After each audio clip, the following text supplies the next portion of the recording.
Now it's time to see who has the heart. If you put your effort and concentration into playing to your potential, to be the best that you can be, I don't care what the scoreboard says at the end of the game, in my book, we're going to be winners. This is your time. Now go out there and take it. To be the man, you got to beat the man. And I'm saying, woo, right here, I'm the man. Woo! Welcome to the Best of Tailgate Talk, where we go back into the archives and hear some of our special guests you may have missed the first time around. We'll be back with the Best of Tailgate Talk after this. Come see all your friends at Applebee's in Athens. 12 minutes guaranteed or it's free Monday through Friday, 11 a.m. to 3 p.m. 7 items to choose from. Can't make it for lunch? Visit them for happy hour, 3 p.m. to 7 p.m. or late night. Half-price appetizers with beverage purchase, 6 appetizers to choose from. Call 233-4430 or order online at Applebee's.com and pick your meal up with Carside to go. Applebee's Neighborhood Grill, Highway 72 in Athens, just off I-65. Eating good in the neighborhood. When things go wrong, State Farm is here to help life go right. And Agent Michael Howell is the one who can help get things back on track. See Michael for your auto, home, life, health, property, and business insurance, and be ready for those unexpected twists that life throws at you. Ask about banking and annuities, too. Call State Farm Agent Michael Howell at 232-5400. Visit him online at michaelhowell.net or go see him at 903 South Clinton Street in Athens. State Farm Agent Michael Howell. There when things go wrong, here to help life go right. From day one, First National Bank has been built on a strong foundation of community first. First to lend a helping hand, first to help with community events and fundraisers, first to support local students, athletic programs, and civic organizations, first to support events like United Way, Relay for Life, and many more charitable events, and most importantly, working for our great community. Without you, there'd be no First National Bank. Making communities great together, that's what we strive for. Equal housing lender, member FDIC. PASnetwork.net. It's now your gateway to the Play Action Sports Network. Whether it's Play Action Sports coverage of school, youth, and amateur sports from Athens and Limestone County, or Calhoun basketball, James Clemens Sports, and Applebee's Tailgate Talk via PAS Plus. PASnetwork.net. Follow the links to download apps to hear live streams and podcasts, enable Alexa skills, or listen live on your computer. Covering Athens and Limestone County area sports, PASnetwork.net. Welcome to this year's Iron Bowl edition of the Best of Tailgate Talk. This time around, we'll hear some past conversations with former Alabama defensive lineman Kendrick Burton, defensive tackle Terrence Mount Cody, running backs Derrick Lassic and the late Ray Hudson, and Auburn standouts, defensive ends Gary Walker and Willie Whitehead, former quarterback Patrick Sullivan, and former wide receiver Jeris McIntyre. Most of them are on together, so we get the viewpoints from both sides.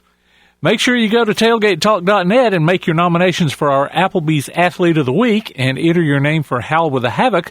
We'll resume those giveaways next week. Keep it here, the Best of Tailgate Talk Iron Bowl edition. We'll be right back.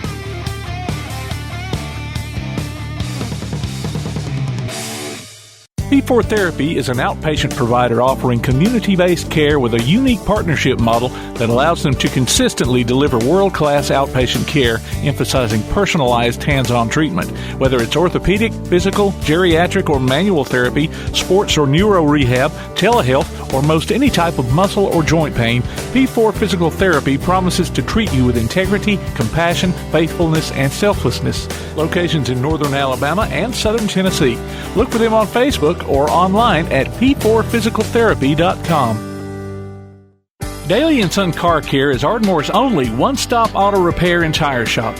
Whether it's major mechanic or brake work or routine maintenance like an oil change or lube job, Daly & Son Car Care has been satisfying customers all over with their fast and friendly service. They're also your headquarters for quality Cooper tires. Stop by and see Wayne, Nikki, or Dale at 25600 Main Street in Ardmore, Tennessee, or call them at 931-427-4651. They're on Facebook, too.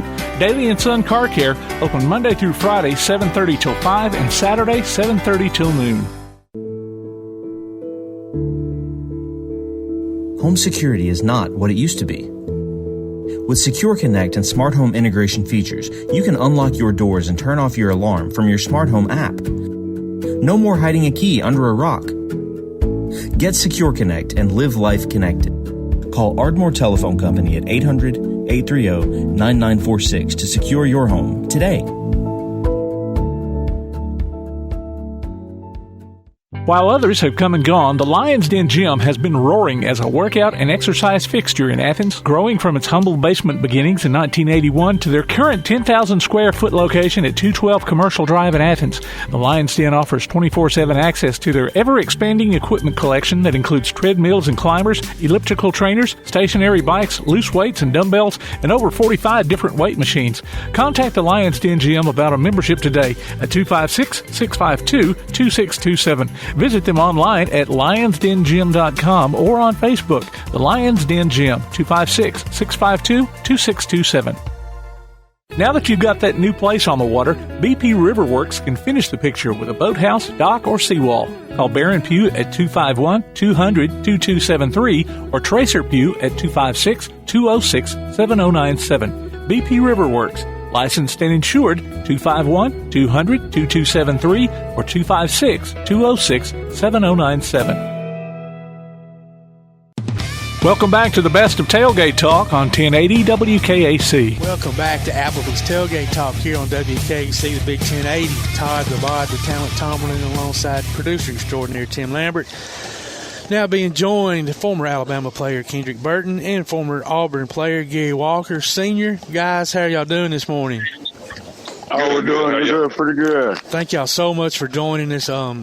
So, Gary, I'm just going to let you know real quick, me and Tim are big Alabama fans. We always send that's right, Kendrick. That's fine. We always send our Auburn host, Tom McClung, off away when we do this show, so we don't have to. No, I'm teasing, man. I'm teasing. We wish he could be here. He wished he could be here. He really. He's actually at the Auburn game, so that's why he's not. Yeah, y'all there with Cam? Was y'all there with Cam came down there and they put that shirt on Bear Bryant Sessions? Well, I wasn't, but no. But oh man, starting early, I love it. So, for those who might know, I'm just going to kind of give a little brief, whatever. So, Kendrick played Alabama 92 to 95. Gary, you were 93, 94. Is that right, guys? Yeah. Right. Yep. 93, 95. 93, 95. Oh, 93, 95. Okay. And then played at what was it? Was it Hines? What was the name of the junior college? I went to Hines Junior College first, then went to Auburn. And actually in their Hall of Fame. Listen, man, there's not too many folks that go that junior college route to Division I to having a long NFL career. That's amazing, dude. So congratulations. That's awesome. I'll tell you what, Jerry was a great player and he was a great leader, and I really enjoyed playing with him. And we got great memories. Oh, yes, we do. Yes, we got great memories. And I tell you, it's just like we sitting here talking now. It wasn't a day went by in that locker room that we didn't have something to talk about. That's right. Oh, and actually, Kendrick, I was just talking to Brian Mix last week. Oh, wow. Yeah, I spoke with him and AC about 2 or 3 months ago. Yeah, his son is a beast down there in Mississippi playing. Oh, yeah. That's awesome. But you know, my oldest son is coaching at Alabama. I did not know that. Yeah, Gary Jr. and my baby boy playing at Auburn. All right. No, I didn't know that. My middle son, man, I didn't know that. My son is teaching and coaching at W.S. Neal High School in Bruton. So I'm Alabama connected. Well, you had to come around eventually. I went to the Alabama-Texas game, and I enjoyed it. I love the campus set up with the stadium in the middle of the campus and stuff. Oh, man. Down there. I'm going to tell you one time, Gary and I, both of us, we grew up in the country, pretty much country boys, and we were with the Titans together, and I'll never forget, Gary, we went to the Triton boat dealership or boat manufacturer. Yeah. He took me up there. He bought a brand new Triton. And, man, let me tell you what, I thought that was the coolest thing in the world at the time. Fish Percy Priest River up there. Hey, all right. I'll never forget that, buddy. Yep. Well, guys, y'all listen. This is awesome. So, y'all talk a little bit about some of y'all's because, it's funny how, as a fan, right, we can't stand each other, right? We're button heads or whatever. We don't like your school, whatever. But as players, it's different for y'all, right? I mean, I know there's, I won't say animosity, but, that's your rival, whatever. But a lot of y'all are friends prior going in. A lot of times y'all were recruited by the same schools or played against each other in high school, or a lot of times even played on the same high school team, whatever it might be. But, talk about some of the years y'all played against each other. What's all that when you play Alabama, you play Auburn, you don't really understand the rivalry until you tailgate at it when football is over.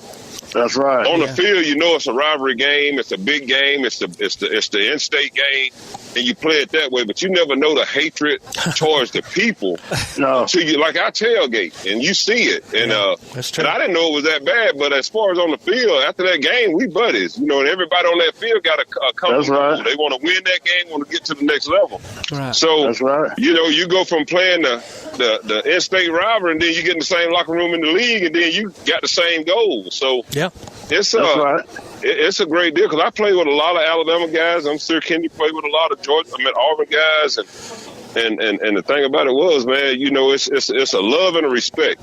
And when you see people out there putting in their work, whether you're an SEC All-American or second team, third team, whatever, it took work and dedication to get to it, and you just respect the man craft. Yeah, that's right. Well, like for Gary, so you were 1-1 against Alabama. Kendrick, you were 2-2. I was 2-0. I was 2-0 against Alabama. They cheated us. You know what? Oh no! I don't remember that game at all, man. As an Alabama fan, you don't. When Frank Sanders caught that ball 3 yards past it, that's all right. We'd have won it. It was always a great rivalry. I'll never forget the first year that Alabama played in Auburn for a very long time, and we rode, traditionally we rode the bus all the way down there and so on and so on. Well, we get there and they had a parking lot full of fans out there, and let me tell you what, it was by the grace of God that they didn't turn our bus over. Yeah. And that's when I knew I was playing football then. So, but yeah. When we played, I didn't know about the deal when they used to play in Birmingham all the time. But, you sit out there at them tailgates, you hear all this history and stuff. And then I watched a little deal on 30 the Road Tide War Eagle with the two kids. Yeah.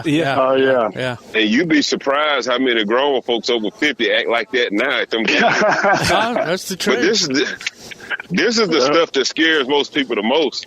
It's almost like when Alabama and Auburn both got a good record, you kind of expect a good game. Yeah. But a lot of Alabama people are nervous right now. No, it should be. I wouldn't call it nervous. Yeah, it's because it's just like this game today between Georgia and Tennessee. Last year when Tennessee had a team that they thought could beat Georgia, they didn't. But this year, everybody expected Georgia to go up there and mop them up, know? Yeah, that's true. So, it's the fact is that when it comes to the Iron Bowl, it doesn't really matter about the records, and everybody know that. That's true. It's a dog fight, and that's what they signed up for, and that's what we're getting ready to see. And it's just like I told my son the other day, Alabama is a Kendrick Burton rip pass rusher away. This the first year that you ever seen Alabama don't have that dominant pass rush. Yeah. That's all they miss. They coming along. They're young, and they've all progressed throughout the year.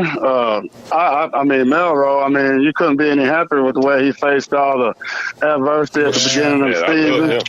And the way he's coming into form, and it's just to see his resolve. Yeah. And to see he never did point fingers or nothing. He could have gave up. Tells you. Yep. Hey, you look at all the last three quarterbacks at Alabama, and you tell me what they got in common. You got the boy at the Eagles. You got Tua. You got the one at the Eagles, Hurts. You got Melrose. What you see with them three guys right there? I see great quarterbacks. And somebody put them in, somebody else go in, they support that person. Yeah. But that says a lot about the leadership too. That's true. I mean, and that guy leading that team down there, this ain't his first trip around the block. That's right. No, it's not. So that's right. He wasn't worried at the beginning. You know, he knew where he was at. You know, and he knew that he had he had to go through a little bit of adversity. But let me tell you what, man, it's visually, I mean, you're seeing college football at its best. That's what everybody's goal is to go to college and get coached. Yeah. Really well and become better and improve. And that's visually, I mean, you can just, everybody gets to see that. It's crazy. You know, so. Well, it's just like no, sorry, go ahead. Go ahead. Well, I was just going to ask just like y'all. we was in the league, them rookies come in there, and the coach them in the meeting rooms, and we get them on the field, we coach them, and they get frustrated. But then when they start having success, they understand. They understand. You know, a lot of people when they come in the league, they don't want to coach you because they're scared they're going to take your job. I'm wanting to coach you because I need that depth. Yeah. So, hey, when we was out there at practice, we coach, but at one swing, we all swung. That's right. We did a lot of that. No, that's a great point. So, is there much difference because y'all both played it, you know, obviously professionally in college level? Is, you know, obviously the ultimate goal on any team as a team is to win. But do you find it more in the college level or professional, the individuality? Like, no, man, you're not taking my spot. You know, it's not vocally, but you can tell the ones that got that attitude about it. A lot of time in the league, in the league, you don't see a whole lot of that with the offensive line and defensive line. You might see it with the linebackers and the quarterbacks, but usually your staple positions are your staple positions. Yeah, it's just like us. We wanted a D-line rotation, and we had a D-line rotation, but it was sometime the coach just wouldn't rotate people. That's right. And it was just crazy. I mean, we had these guys that could come in there and play, but the coach just wouldn't rotate people. You know, and it's but like I was told when I got to the league by Rex Ryan, who was also Kendrick's D-line coach, the best player you played against in college is sitting on the bench in the league. That's right. And a lot of people don't understand that, but it's true. It's a lot of truth to that. That's right. That's crazy. It's a different world. It's a different world up there. Oh, I can't even imagine. So let me get y'all's thoughts on how you think, because this wasn't around obviously when y'all played, but the whole NIL, transfer portal, all that stuff. Obviously, as a player, y'all would have loved it, I would think. But, I mean, do you think there's any detriment to it? Do you think it's going in the right direction? Do you think it's too much, not enough? What do you think? I think it needs to be a cap on. I think it needs to be a cap on it. Right. I do too, man. To where if a player get an X amount of dollars, they need to, produce and do X amount of things and grades and stuff, because you can't really get mad at the kids chasing money when the coach is chasing money. Yeah. But at the same time, and I think too, it takes away from the passion of the game, the true passion. Because I mean, how can you say you love this team and you root for them, and then the next train smoking, you're trying to get out of there. And so I mean, he's to his own, and but for me, I mean, I wouldn't have went anywhere, to be honest with you. When I got in there, I could have went anywhere. I could have went anywhere before I got there.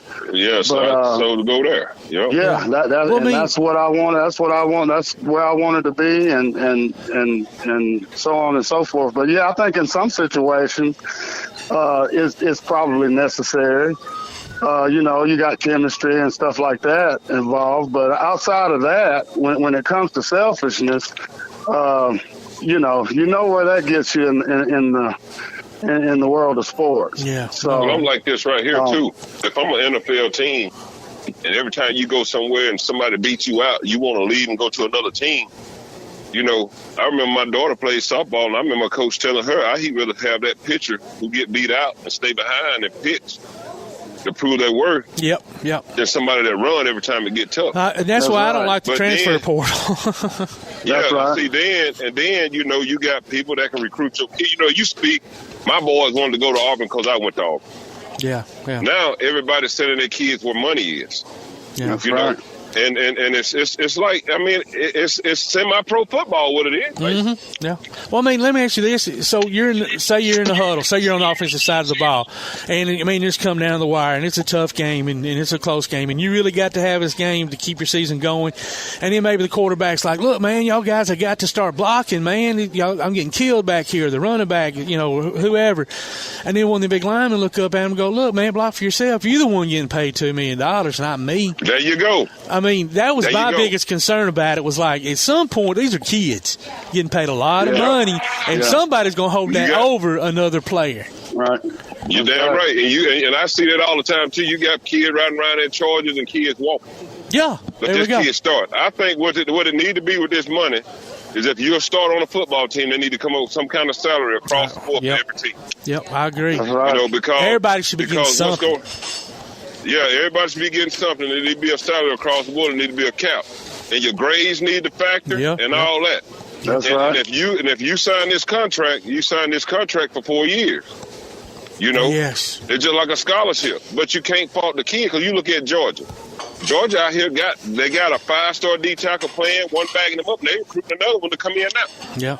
So if the one come in from high school next year better than the one that's bagging up, beat the one bagging up out, you can't ask him to just sit there when he can go somewhere else to be playing. And be playing. Yeah. It's got the pros and it's got the cons, but it's gonna blow up. It's gonna blow up on them. It's gonna get pretty bad. I think so too. And you brought up something earlier too, like in the past, as a fan, somebody that has never played at that high level, sometimes you'll see where a kid, maybe was coming in Alabama, and then all of a sudden Alabama started recruiting that same position. They were like, no, man, I'm just going to go to this other school. I want that kid that wants to come in and fight for that position. And if they don't win, I do want him to stay. And then, and then the next man up, right? If somebody gets hurt or just go to practice and do your job, keep your head down and work, and then you might take that spot. I don't know. It's just. When me and Kendrick was in college, you go out there, you be lucky if you play less than 50, 60 plays. Yeah. Now, this guy's getting drafted number one pick in the draft in the first round. They don't play number 10 or 12, 15 snaps a game. That's right. Hell, I wouldn't know what it was like to play 15, 20 snaps in a game. You know what? I ain't even thought about that. That's so true. It needs to be revised, probably revised over and over. I mean, it's it took a lot of years to get here. And, it's going to take several more to iron all these different things out. But I just think that, we don't need to settle, for how it is now. I think that we constantly need to be, they constantly need to be trying to make it better. Make it better with the players and the coaches. Just like that. That's ridiculous. Jimbo Fisher getting that $78 million buyout. That's ridiculous. Yeah. I mean, I don't know what the school was thinking when they sat down across from that negotiating table and went, oh, yeah, no problem. We'll sign that piece of paper. Who in the world would sign that kind of buyout? But you're right. If a coach can do it, why not the players too? I mean, absolutely. Yeah. Yeah. That's right. Well, fellas, listen, man, we could talk to y'all all day. We really appreciate you spending some time with us. Get my number. Send Kendrick my number, man. Tim's going to send y'all each other's numbers so y'all will have it, and that way y'all can communicate with one another. But we appreciate y'all spending time with us. Hope you and all y'all's families have a blessed Thanksgiving and Christmas and everything. You as well. And y'all do the same. And Gary, no offense, but roll tide, brother. War Eagle. Well, all right, fellas. Well, y'all take care, and thanks so much. All right, thank you, Tim, man. Hey, G-Funk, I love you, brother. Well, all right. Well, thanks for joining us, man. That was Kendrick Burton of Alabama Crimson Tide and Gary Walker, Sr. of University of Auburn. Thanks, y'all, for joining us so much. That was great. We're going to take us a quick break. You're listening to Applebee's Tailgate Talk on WKC, the Big 1080.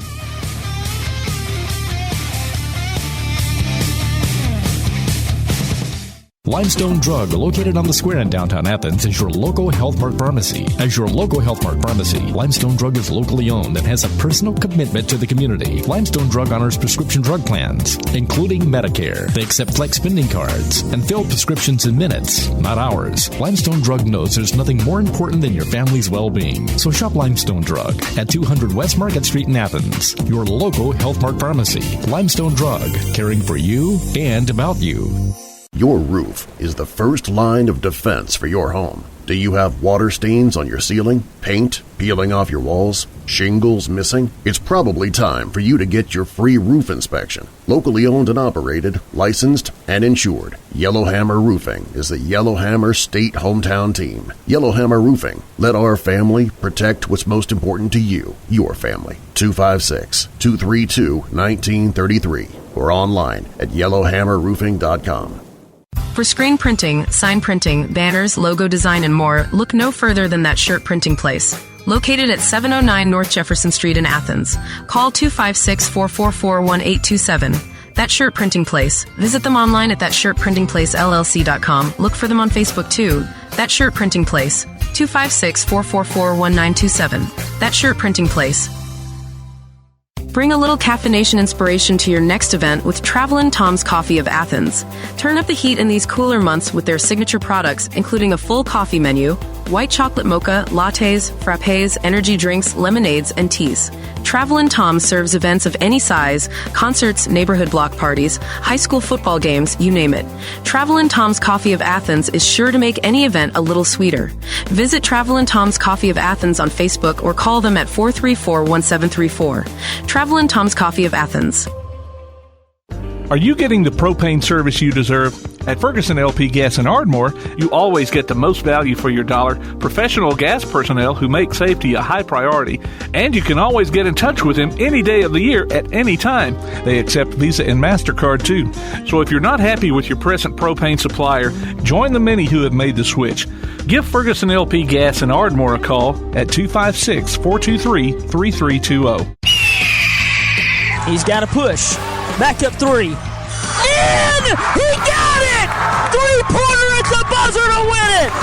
Unbelievable! Join Play Action Sports for another season of Calhoun basketball. You can hear live action from men's and women's teams streamed on the PAS Plus app on your Alexa device by saying Open PAS Plus or online at pasplus.net. Check out the online archives on the website or on your favorite podcast platform too. And listen for select games on Sundays at noon on WKAC Radio. Calhoun basketball from PAS Plus. You're listening to the best of Tailgate Talk on 1080 WKAC. Welcome back to Applebee's Tailgate Talk here on WKAC, the Big 1080. And Todd Labod, the talent Tomerlin, alongside producer extraordinary Tim Lambert, with another Alabama player, former Alabama player, Terrence Mount Cody. Terrence, how you doing this morning, buddy? I'm doing good. How you guys doing? Man, we're doing great. First of all, I'm just going to have to go ahead and tell you right now, thank you. I was at that Tennessee game. I was in the end zone. We're rolling. Everything's going great.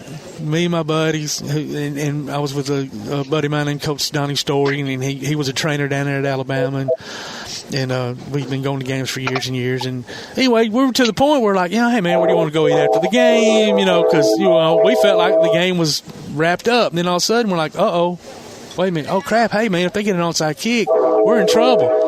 And then they get it, and they're like, oh my God, we're in trouble. And then you step in and save the day, man. So thank you. That was so awesome. No problem. Yeah. So talk about, man, some of your more fun times. You didn't have to be necessarily be Iron Bowl related, but, maybe Iron Bowl specific since Auburn game's coming up. But, just talk about some of your great memories and times being down there at Alabama.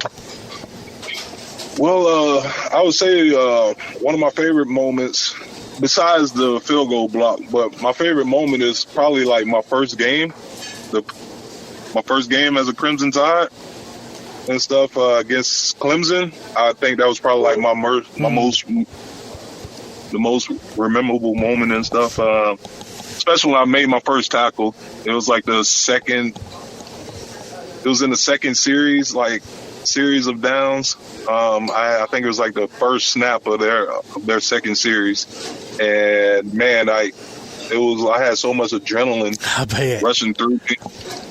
And the crazy thing is, like, going into halftime, we were up, we were beating their ass and stuff halftime. Going to halftime, I was so excited. As soon as I got in, I called my brother and I was like, "Hey, did you see that? You see that?" and stuff. And so I'm on the phone, and we're supposed to be getting ready to head back out there. I'm on the phone with my brother and stuff, and And my coach like one of the players, he's like, man, what, you on the phone? I looked down, I was like, what not? And my coach seeing it, he tore me a new one. And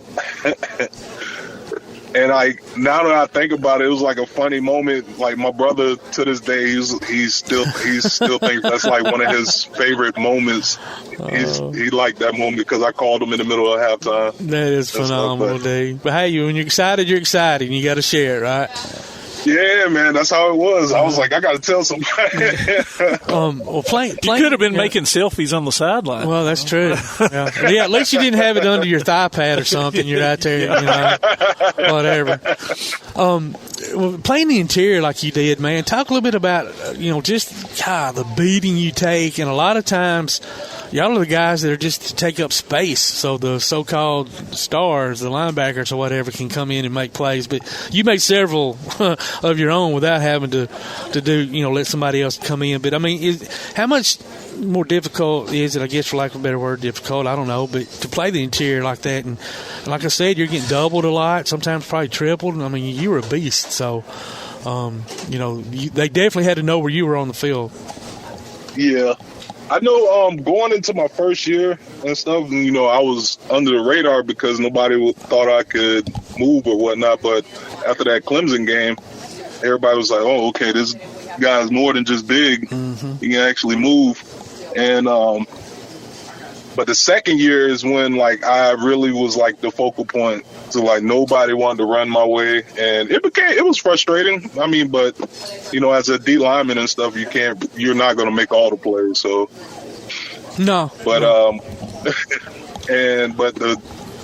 just being able to take up an extra blocker to where they have to focus you and make sure they got you under control. Yeah. That frees up a lot of guys to make plays, and that's what made our defense so good.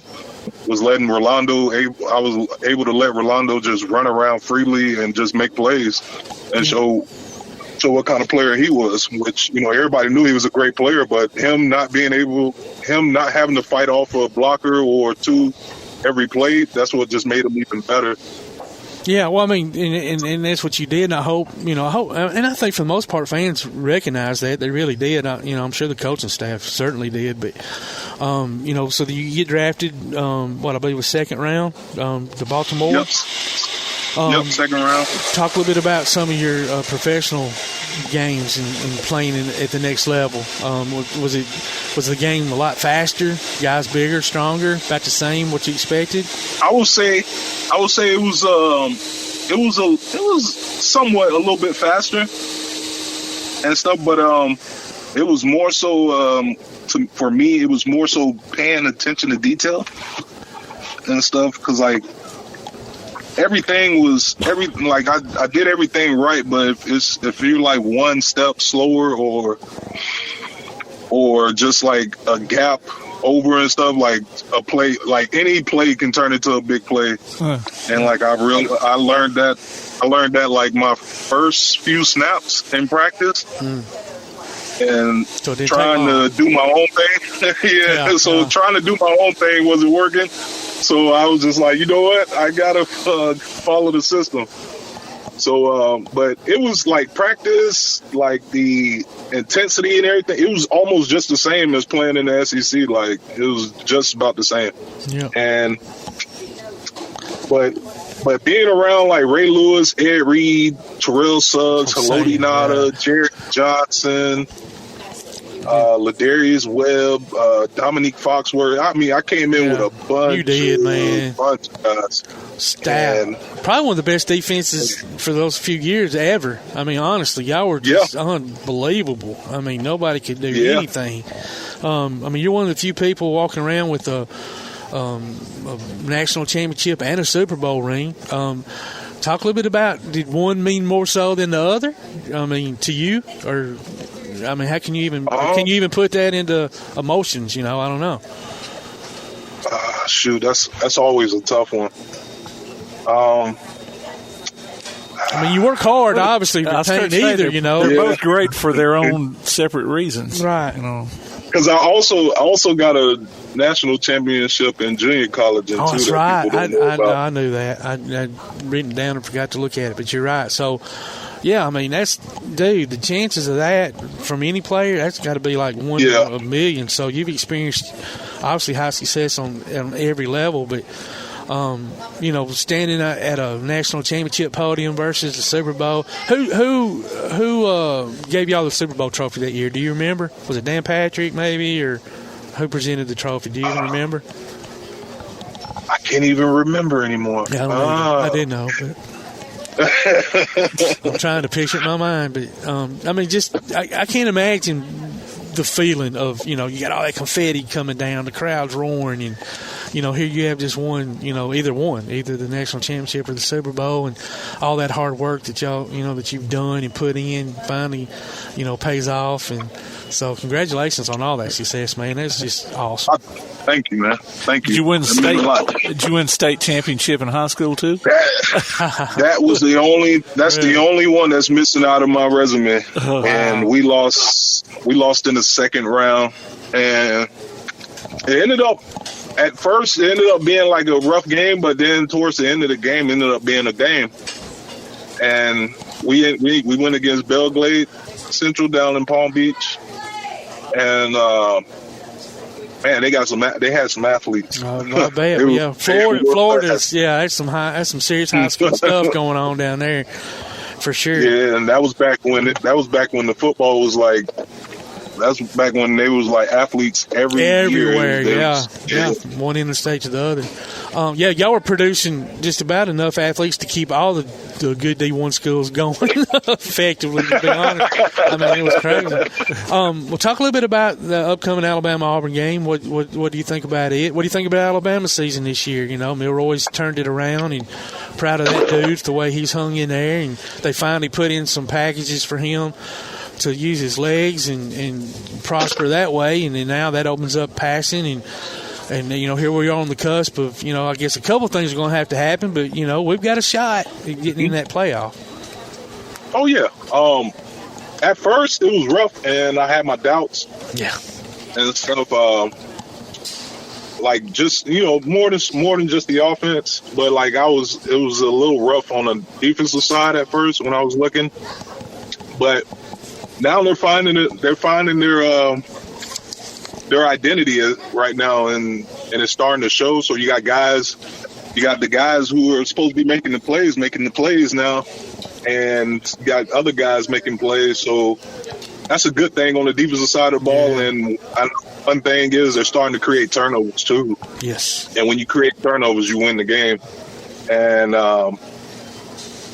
And Milroe, he's looking good. He's looking good. I'm proud of him. He's looking good. Yeah, and I think they need to stick to what he does best, and that's like make plays with his legs. Yep. So, and not try to turn him into a pocket quarterback in the middle of the season. So they need to just like stick with what he does best, and he's a runner. Yeah, so, he can do it. So let him run the ball or make plays or draw plays to where he's moving with the ball so he can make a throw and stuff. So he's improved at all of that. So it should be a good game. Auburn always gives us fits anyway. So. They always play us hard. I don't know why. I know. It's just one of those things. But man, Cody, we appreciate you joining us. Appreciate you giving us some time. It's been wonderful talking with you. And before we let you go, I'm going to put the word out there for you. All you football coaches up here, he's looking for a spot on your staff. So, okay. Just saying there. Yep. So be on the lookout. Yeah, I'm looking out. I'm looking for a new coaching gig. So okay. Well, listen, man. With all your experience and expertise, there's not going to be any problem. It's just going to be a matter of who, not when. So, good luck with that. That is. Hope you land where you want to be. That's what's important. You know. So good luck with you with that. I hope you and your family have a blessed Thanksgiving, man, and a wonderful Christmas. Thank you for that. And roll Tide. Roll Tide. Hope you guys have a wonderful Thanksgiving and Christmas as well. All right. Thanks, brother. Well, you take care. Hope to meet you soon. All right. That was a Terrence Mount Cody, former Alabama player. We appreciate him joining us here on the Yellowhammer Roofing Special Engagement Hotline. We're going to take a quick break.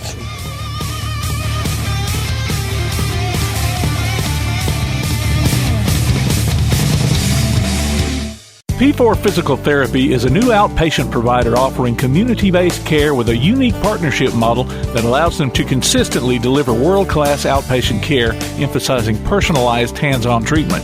Whether it's orthopedic, physical, geriatric, or manual therapy, sports or neuro rehab, telehealth, or most any type of muscle or joint pain, P4 Physical Therapy promises to treat you with integrity, compassion, faithfulness, and selflessness. Locations in Athens, Huntsville, and Winfield, Alabama, as well as Fayetteville and Knoxville, Tennessee. Look for them on Facebook or online at p4physicaltherapy.com. When things go wrong, State Farm is here to help life go right. And Agent Michael Howell is the one who can help get things back on track. See Michael for your auto, home, life, health, property, and business insurance, and be ready for those unexpected twists that life throws at you. Ask about banking and annuities, too. Call State Farm Agent Michael Howell at 232-5400. Visit him online at michaelhowell.net or go see him at 903 South Clinton Street in Athens. State Farm Agent Michael Howell. There when things go wrong, here to help life go right. Come see all your friends at Applebee's in Athens. 12 minutes guaranteed or it's free Monday through Friday, 11 a.m. to 3 p.m. 7 items to choose from. Can't make it for lunch? Visit them for happy hour, 3 p.m. to 7 p.m. or late night. Half-price appetizers with beverage purchase, 6 appetizers to choose from. Call 233-4430 or order online at applebees.com and pick your meal up with Carside to go. Applebee's Neighborhood Grill, Highway 72 in Athens, just off I-65. Eating good in the neighborhood. The Bama Zach Memorial Scholarship has been set up to honor the legacy of Bama Zach Green, a huge fan of the Crimson Tide, along with Limestone County sports. The scholarship will go each year to a male and female athlete from Limestone County. Checks should be made out to Bama Zach Memorial Scholarship and can be sent in care of Garth Garris, 13833 Pinnacle Drive, Athens, Alabama, 35613. Donations can also be made in person at First State Bank of the South at 1319 Highway 72 East in Athens. Thank you for showing your support for local athletes by giving to the Bama Zach Memorial Scholarship. Keep up with local school, travel, youth, and amateur sports throughout the week with the Play Action Sports Update. Listen weekday mornings at 7:30 and weekday afternoons at 1:30 and 3:30 as we bring you the latest scores, news, and announcements from Limestone County and surrounding communities. That's the Play Action Sports Update 3 times a day, Monday through Friday on 1080 WKAC. You're listening to the best of Tailgate Talk on 1080 WKAC. We've got a special guest on today, Patrick Sullivan, and if you recognize the name, he is the namesake of one of Auburn's favorite sons, Coach Pat. I call him Coach Pat Sullivan. He was a coach, Heisman Trophy winner at Auburn. And Patrick, I was raised on stories about your dad throwing to Terry Beasley, Sullivan to Beasley. My dad told me those stories years and years, and I just want to welcome you to the show and thank you for joining us. Me, it's a pleasure. I've had a chance to meet several of y'all here recently in the past couple of months, and when I was asked to come on the show, I couldn't be more excited about it. So thank you. Oh, thank you for accepting my friend request, by the way. So, and full disclosure, full disclosure, the reason me, Bama, Zach, Tim, and Jayden reached out to you is because we're Alabama fans, right? And they suck. I'll tell you, that would have nothing to do with it. You know what? Tim told me there's one Auburn guy in the bus. That was Tom you were just speaking with. Right now. But hey, brother, we know all about your dad. Oh, hey, man, we're all Alabama guys, but hey, your dad was a legend at Auburn, and what a great guy. And, I told you when I met you at that 1 yard at a time gala that I may be an Alabama fan, but I was also a Pat Sullivan fan. Oh man, and man, I tell you, he was special. Now we didn't like him when he played Alabama. But other than that, I appreciate you saying that. That is a pretty consistent theme that people that come up to me that have had a chance to cross paths with him throughout his life, from early childhood days to high school to college to professionally. They just he had a way to just endear himself to you, and he was a great man, and I miss him every single day. I'm sure you can imagine so. And a testament to his life is, you know how the internet is, right? You can find something on somebody, but you're not going to find anything about your daddy on there that's negative. Everything's positive. No. So I imagine growing up as a coach's son. was fun, but I'm moving around and having to change. Like, this is one question I've never asked anybody. So you go from UAB to Sanford to wherever TCU. What do you do with all the old clothes from the old school? You donate them? I mean, do you know what? They end up on hilarious eBay. That you asked that, because you donate a lot of them, but when you go through his closet, you look back at all of the T-shirts and practice gear and golf shirts and coaching equipment and shoes. It's something. I'm sure. And you can say, hey, this was sponsored by Russell Athletic. This one was Adidas. This one was Nike. But the one thing that stays the same is that Heisman Trophy. That's right. Absolutely. Yeah, it does. Yeah. I'm sorry. I was just going to say, where is this trophy? Do y'all have it? There are 3 Heismans, and not everybody knows this, but there are 3 Heismans made every single year. Oh. One of them goes to the Downtown Athletic Club. Yeah. One of them goes to the college program, and one of them goes to the recipient. Oh. And so, Dad's actually, the trophy is at my mom and dad's house, kind of in a basement trophy room. Oh yeah, cool. So to speak. Yeah, that's awesome. Yeah. But growing up, it was something that it really just kind of sit on a shelf behind. I mean, for a while, I sat behind next to the microwave in the kitchen. Like when they were remodeling, it was just something. Like, Dad was always Dad. There was anything. He was the one that would encourage me. He was the one that would discipline me. Yeah. I knew him as Dad. That's great. But you didn't bring all your buddies over, though. It's like, hey, let me show you something. Warming up a hot pocket. Yeah, warming up a pocket. My dad just he won the Heisman Trophy, But you know what? When you're that young, you just don't even really you don't understand. Yeah. Like, I wasn't one of those kids that understood what it meant. Yeah. And this is something that he had accomplished when he was 18, 19, 20 years old, and then he was, as I was getting older, he was the 35s, 40s. Yeah. 50s. Yeah. But I'm sure at some point I may have said that immaturely,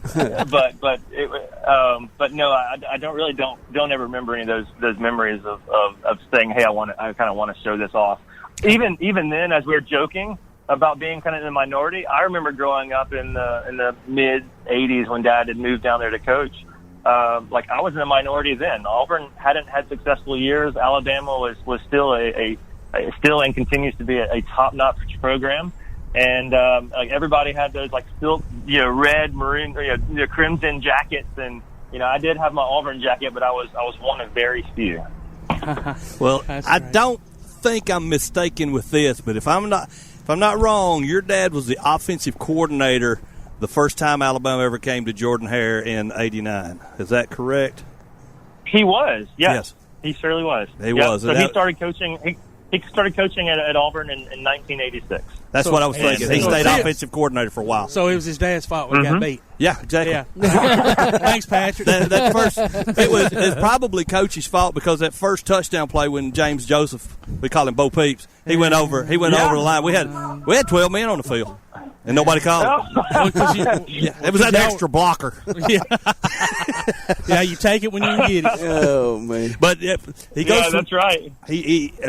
We took Coach Legg and one of my son's coaches, and my son and several others went down to a football camp down at UAB when he was offensive coordinator with Watson Brown, and we got to see him and got to meet him that day, and that was a red letter day for me. I've never forgotten it.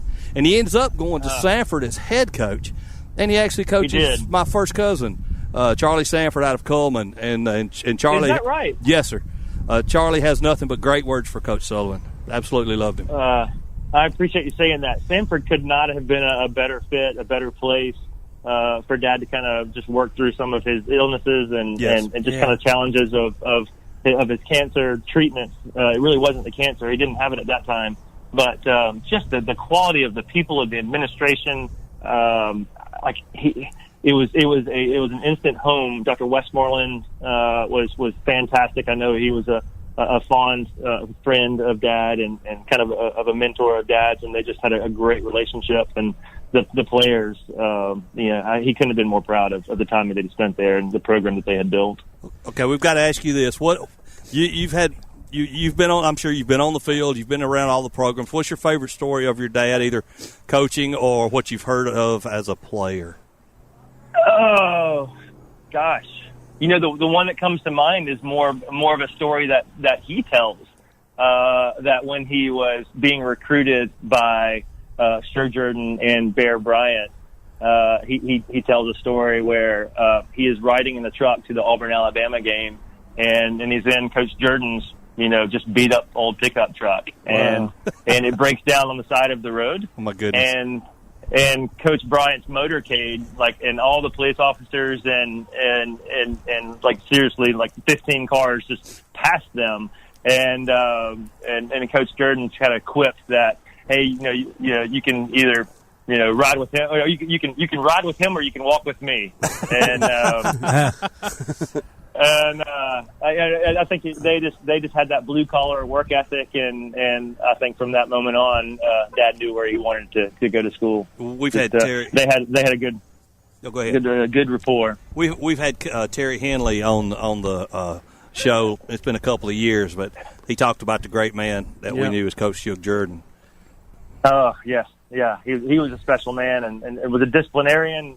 He definitely, you knew where you stood with him.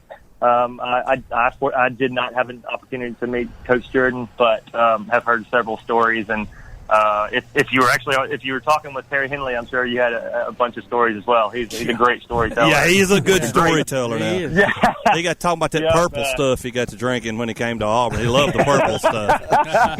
That's right. And Terry was just had been a great friend of Dad's for a long time, and ever since his playing days, and he had continued on throughout his life. So think the world of him.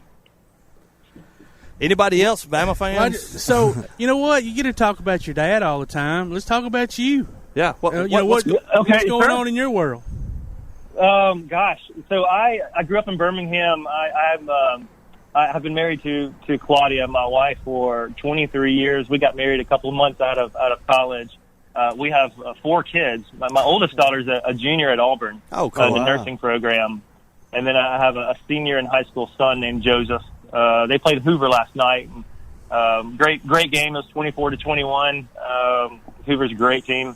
Vestavia ended up losing, but fun, competitive game to watch. Just nice to be back in the stands and watching them. And then I went to Mountain Brook High School here in Birmingham. Okay. And he had a little bit of success here. Fortunately, I ended up tearing my knee up, had my ACL reconstructed. I tore it my sophomore year, and then played on it torn through my high school career, and then I had the surgery. I guess the senior before I went to Auburn, and then sat out my first year, my redshirt freshman year, just rehabbing my knee. And I was recruited under Coach Dye, and I guess my dad was coaching at the time there too, and I'd known all those coaches. I was one of those kids that had grown up in junior high and high school, just being the ball boy and selling programs and selling Cokes in the stadiums. I was always around the football field, and fortunately had the opportunity to go play at Auburn, and I wasn't on the field a lot as a quarterback. I special teams, held extra points and field goals. I was the backup quarterback. They ended up, Patrick Nix, who he was underneath Stan White, and ended up having a successful career there. And Damian Craig was recruited, and we had some successful years. I guess we were 11-0 and 10-1-1, and I ultimately ended up, when you want to, you just want to compete, you want to play, and the philosophy was changing, and at the time, Terry Bowden was the coach, and he was brought in, and he recruited Damian Craig, and everybody remembers Damian as just a phenomenal athlete. And I wasn't Damian. Well, especially not on a torn ACL, No, I wasn't Damian, so I ended up transferring, went out to TCU, really just to prove to myself that I could play again and fall in love with the game, and I did. Good. During the year that I would have sat out. I lost about 2 years of academic credits going to changing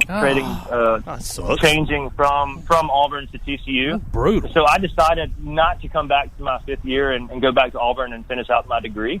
But I would have started at TCU my 5th year if I would have stayed, and I just fell in love with the game again. I met some incredible people. Ran the scout team with Damian Tomlinson. Most people know him. Yeah, I've heard of him once or twice. Yeah, Hall of Famer. Yeah, kind of heard of that guy. Yeah. So most people remember him, and just have some incredible friends that I made out there, and then came back, finished my degree, and just from a business standpoint, people ask me like, why didn't I get into coaching? You had alluded to it earlier.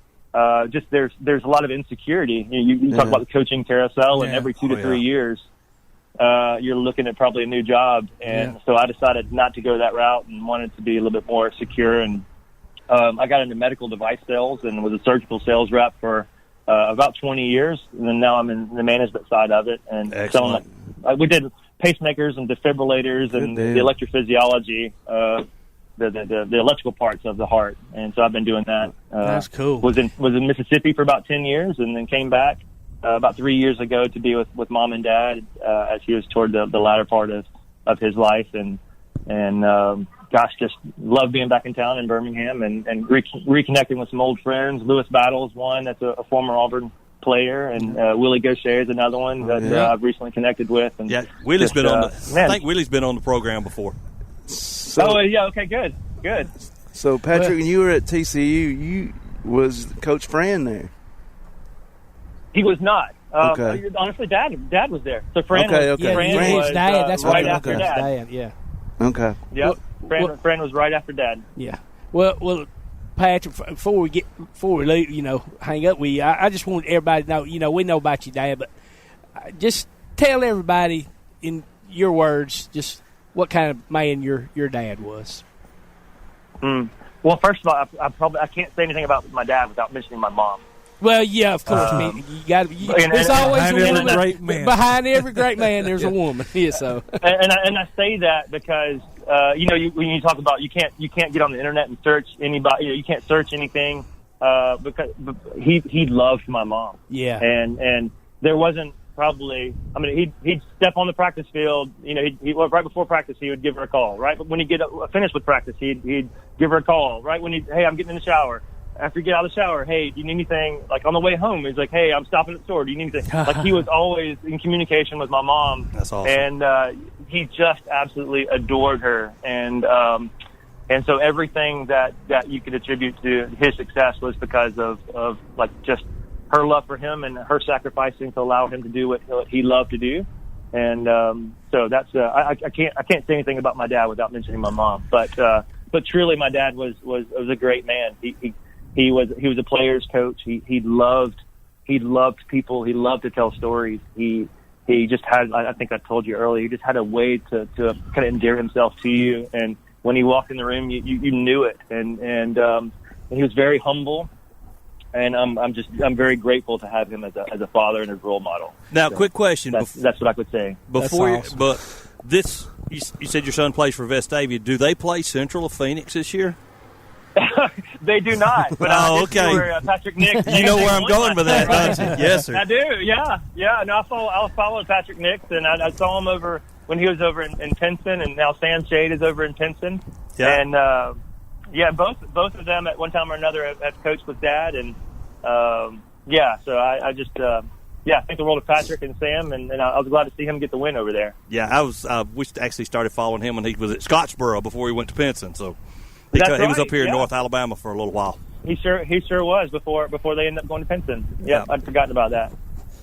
Yep. Well, buddy, Patrick, once again, thanks for accepting my friend request. Don't be a stranger. I hope to try to get to that thing with Tim where Tim met you next. Letterman. That sounds great. Buddy, thank you. Thank you so much for your time, Patrick. Thanks for talking to us about your dad. Yes, sir. All right. Yes, sir. Take care, buddy. Thank y'all. Thank you. All right, bye-bye. Ladies and gentlemen, it's time to take a quick break. You're listening to Applebee's Tailgate Talk. From day one, First National Bank has been built on a strong foundation of community first. First to lend a helping hand. First to help with community events and fundraisers. First to support local students, athletic programs, and civic organizations. First to support events like United Way, Relay for Life, and many more charitable events. And most importantly, working for our great community. Without you, there'd be no First National Bank. Making communities great together. That's what we strive for. Equal housing lender, member FDIC. Daly & Son Car Care is Ardmore's only one-stop auto repair and tire shop. Whether it's major mechanic or brake work or routine maintenance like an oil change or lube job, Daly & Son Car Care has been satisfying customers all over with their fast and friendly service. They're also your headquarters for quality Cooper tires. Stop by and see Wayne, Nikki, or Dale at 25600 Main Street in Ardmore, Tennessee, or call them at 931-427-4651. They're on Facebook, too. Daly & Son Car Care, open Monday through Friday, 7:30 till 5, and Saturday, 7:30 till noon. Limestone Drug, located on the square in downtown Athens, is your local Health Mart pharmacy. As your local Health Mart pharmacy, Limestone Drug is locally owned and has a personal commitment to the community. Limestone Drug honors prescription drug plans, including Medicare. They accept flex spending cards and fill prescriptions in minutes, not hours. Limestone Drug knows there's nothing more important than your family's well-being. So shop Limestone Drug at 200 West Market Street in Athens, your local Health Mart pharmacy. Limestone Drug, caring for you and about you. Your roof is the first line of defense for your home. Do you have water stains on your ceiling, paint peeling off your walls, shingles missing? It's probably time for you to get your free roof inspection. Locally owned and operated, licensed, and insured, Yellowhammer Roofing is the Yellowhammer State hometown team. Yellowhammer Roofing. Let our family protect what's most important to you, your family. 256-232-1933 or online at yellowhammerroofing.com. If your place on the water needs some attention, call BP Riverworks. Boathouses, docks, seawalls, and repairs. Call Barron Pugh at 251-200-2273 or Tracer Pugh at 256-206-7097. BP Riverworks. Licensed and insured, 251-200-2273 or 256-206-7097.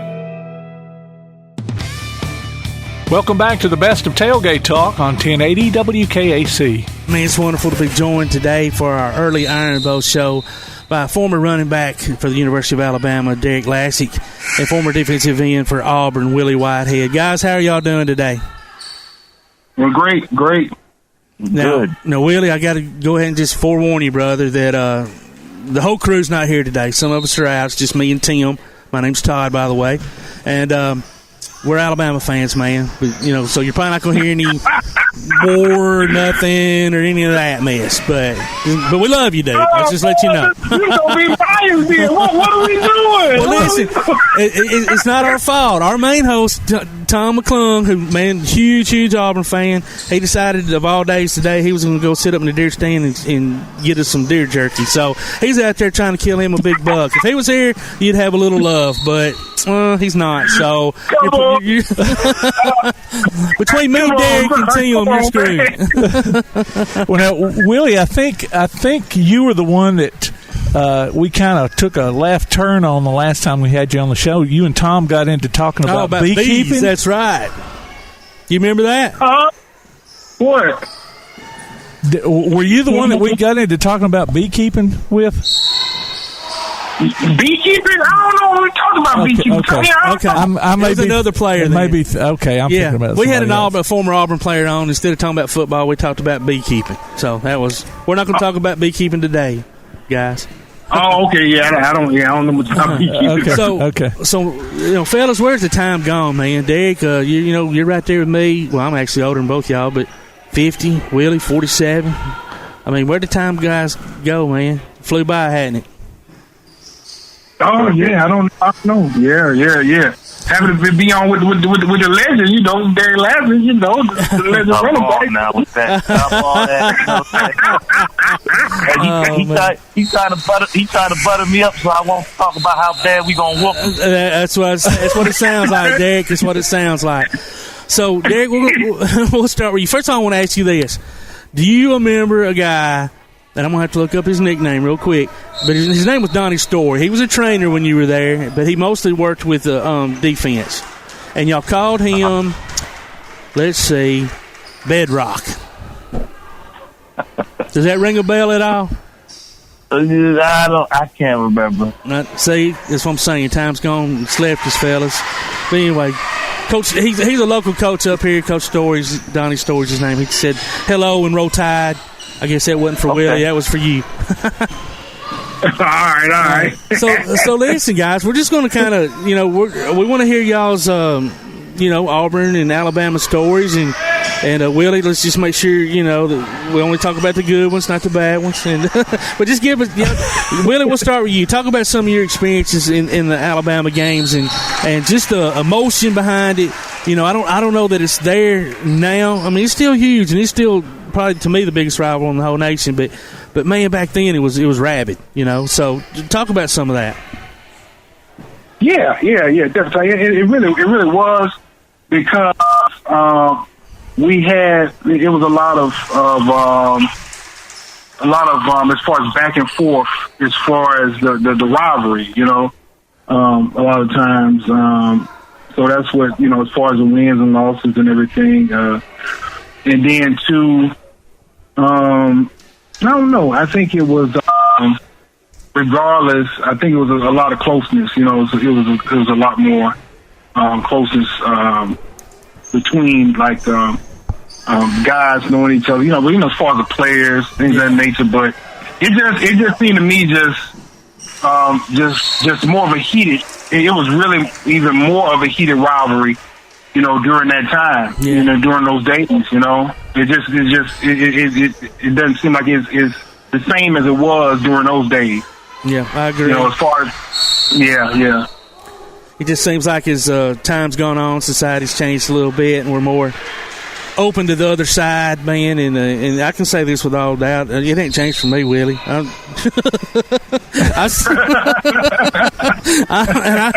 won't speak for Tim and Bama, Zach, and Jay, but I'm gonna say it ain't changed for them either. No. It hadn't changed for me. It's just, I'm just looking at the landscape, No, you're right, yeah. And because there's so much more, positions and rankings, and it's always been that, but it's just even more so. There's a lot more going on, Yeah. Well, you've had such a wonderful story. I'm sorry, go ahead, Derrick. I think I can speak from my perspective, because I was kind of one of them. I was an outsider, so I came from New York. You knew about the rivalry, and now with Auburn and Alabama, you have more players from different parts of the country. Whereas when I got there, they were predominantly from Alabama, Mississippi, and things of that nature. So I think that made the rivalry even more heated, because the kids grew up playing against each other. They didn't play against each other in the state of Alabama when they played the Alabama-Mississippi High School All-Star game. They played against each other, so it made it more of a rivalry, I think, back then because of that aspect of it. And that's a great point. And speaking of that, so living in New York, and obviously, I saw some of your high school stats, and they were phenomenal, so that's what obviously put you on the map. But, being recruited, by Alabama and moving, that's a long way from home. Was it hard to come to that conclusion? How was your parents about it? And thank goodness you came, for us. My dad's from Montgomery, so I had a lot of family down here. Okay, so great. That made it easier for me. Yeah. So I would go to Montgomery a lot during the weekends and stuff like that, get some home cooked meals and just be around family. Yeah. And it gave me an opportunity to get closer to my family that was in the South. Yeah. And it's probably a little bit different living down here than obviously it is in New York, I would imagine. Oh, it's way different. It was way different. I remember. I'm at the dorm, and I call Domino's Pizza. In New York we call pizza pie, right? So I said I'd like to order a large pepperoni pie. The guy's like, we don't sell pie. Oh man, yeah, they were between. This is Domino's, right? I want a pizza pie. Yeah, it was. Yeah. Between the accents and the things that we call different, I'm sure that was quite an experience for a young man, and no doubt. Willie, you were right down. I'm sorry. Go ahead, Derrick. You know, the thing that kills me is the people said that I sounded funny when I came down here. I said, well, if you watch TV, more people sound like me than they do you guys. You're absolutely so you guys right. sound funny. And see, there you go with you guys, where we say y'all, y'all say you guys. I lived up in Indiana for a year when I was a kid, and the kids up there used to want to hear me say y'all all the time. Oh, me. Say bye. And it's not bye, it's bye. And you can tell by, Tim's got that smooth radio, hosting voice. I'm just an old country boy. You can tell by my accent. So I just had to learn to live with it and deal with it. But Willie, you were right there by, not far from Auburn, Tuskegee, and you've got a great story, man. You walked on to Auburn and worked hard and was rewarded with a scholarship, and then went on to become, one of, if not the best defensive men they've ever had. And I'm not going to lie to you, I always dreaded, seeing you out there because we knew you were going to do damage. Tell us a little bit about your story and how you got to Auburn. Oh, man. It was what really started when I was probably like 10 years old, and my father took me to a football game. And it was my first time going. And I saw, the fans, the 90-some thousand, 80-some thousand people cheering for the guys on the field. I was like, man, I want to be one of those guys on the field that everybody's cheering for. You know what I'm saying? Yeah. Like that, that was amazing to me. That was a lot of love coming from, a small town of Tuskegee. So I just made it a determination that I'm going to get there one day. I didn't get any scholarship offers. I just decided I was going to walk on, because we didn't get much attention, my high school. So that was it. Coach Witt had come down to the high school and he looked at me. He was the D-line coach at the time. And because my coach had called him and said, well, okay, we'll take a chance on him, So I went up there, I walked on and earned a position. But it was a lot of hard work. I was working after practice, before. I was doing whatever it took, Yeah.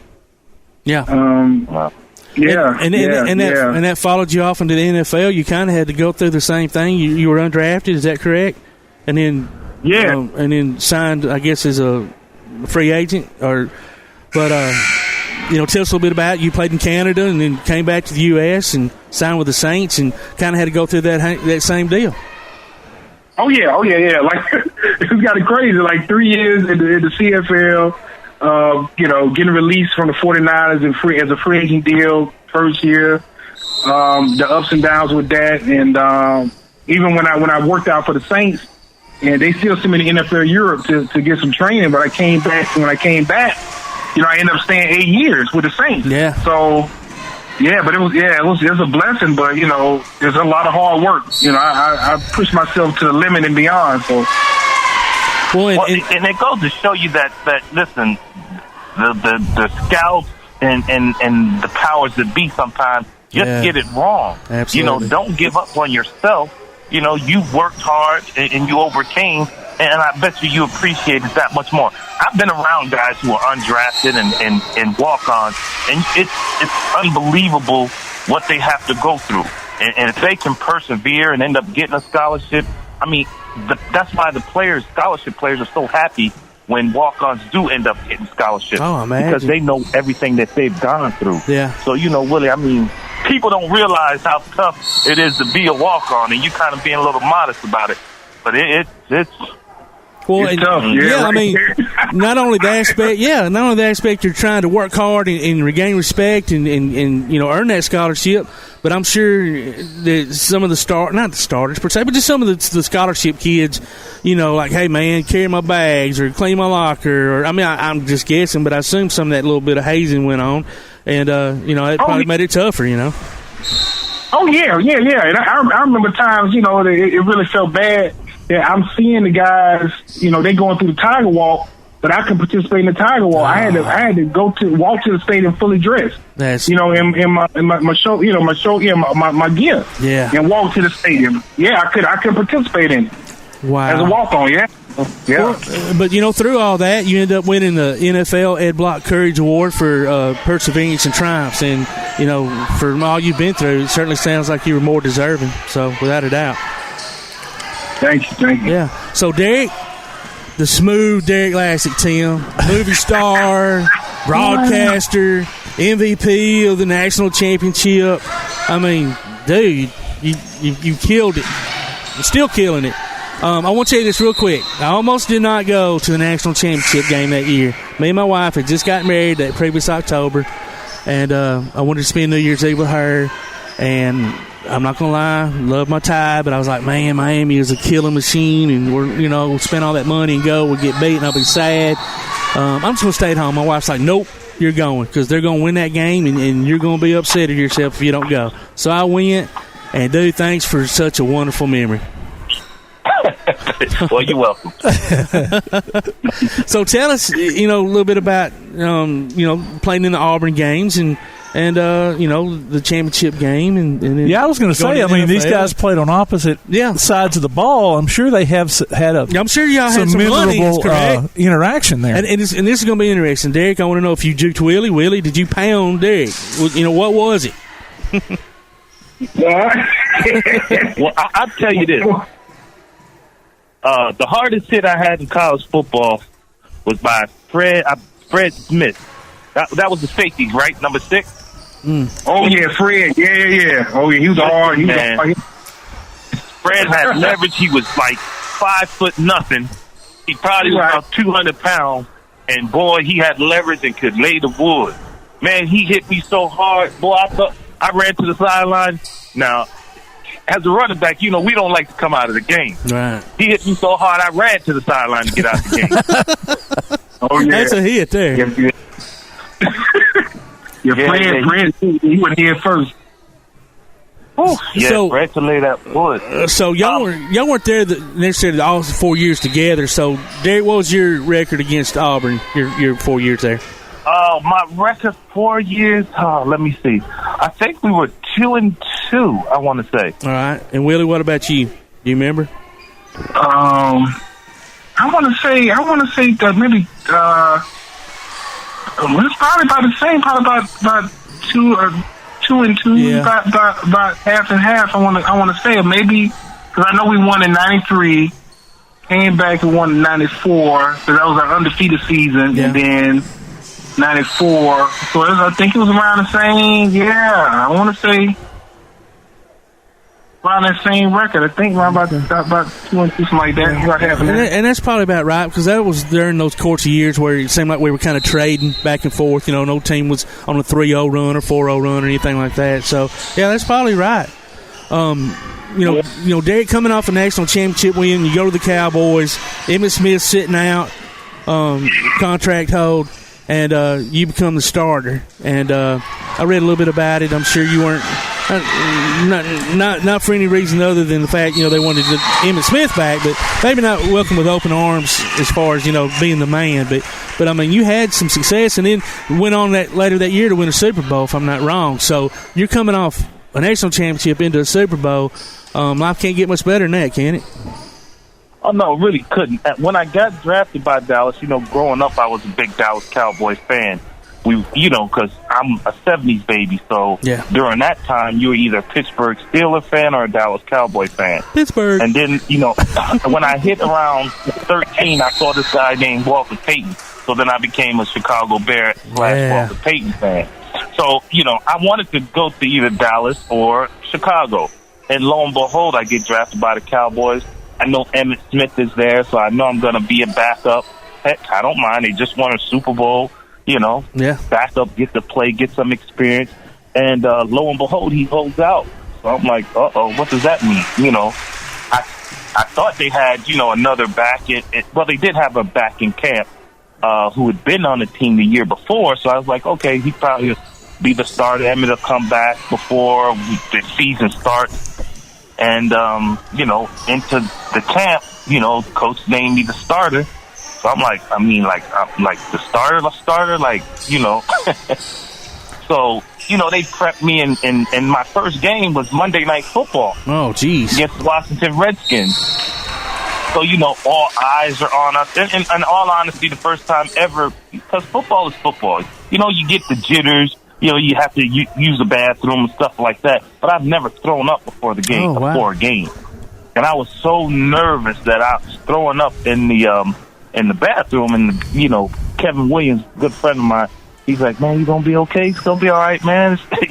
Just relax." And I kind of played it off. I said, "Man, yeah, I think I ate something pregame, but I was nervous." Oh, I'm sure, man. I mean, your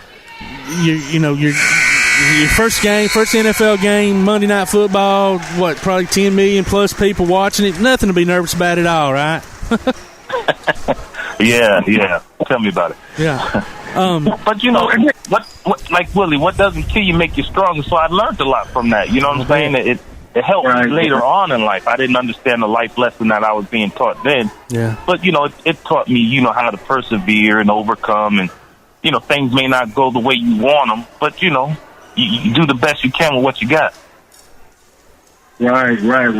Oh, and Derrick, I know it's kind of time. I wanted to ask you what part of New York are you from? I'm from Westchester County, so that's like right outside New York City. Oh, okay. So it's what they would call upstate New York. We're about 20 miles from the city. Mm. Oh, okay. I was just curious. A city called Peekskill. Peekskill. Okay. It's right by West Point. Yeah, I didn't know that. Okay. Yeah. I got my lady that's New York area. Yeah, well, my girlfriend's from Brooklyn, so that's why I was. Oh Lord Jesus, run! Listen, I'm a New York. I don't mess with them Brooklyn girls, boy. Back with more of our Tailgate Talk conversation after this.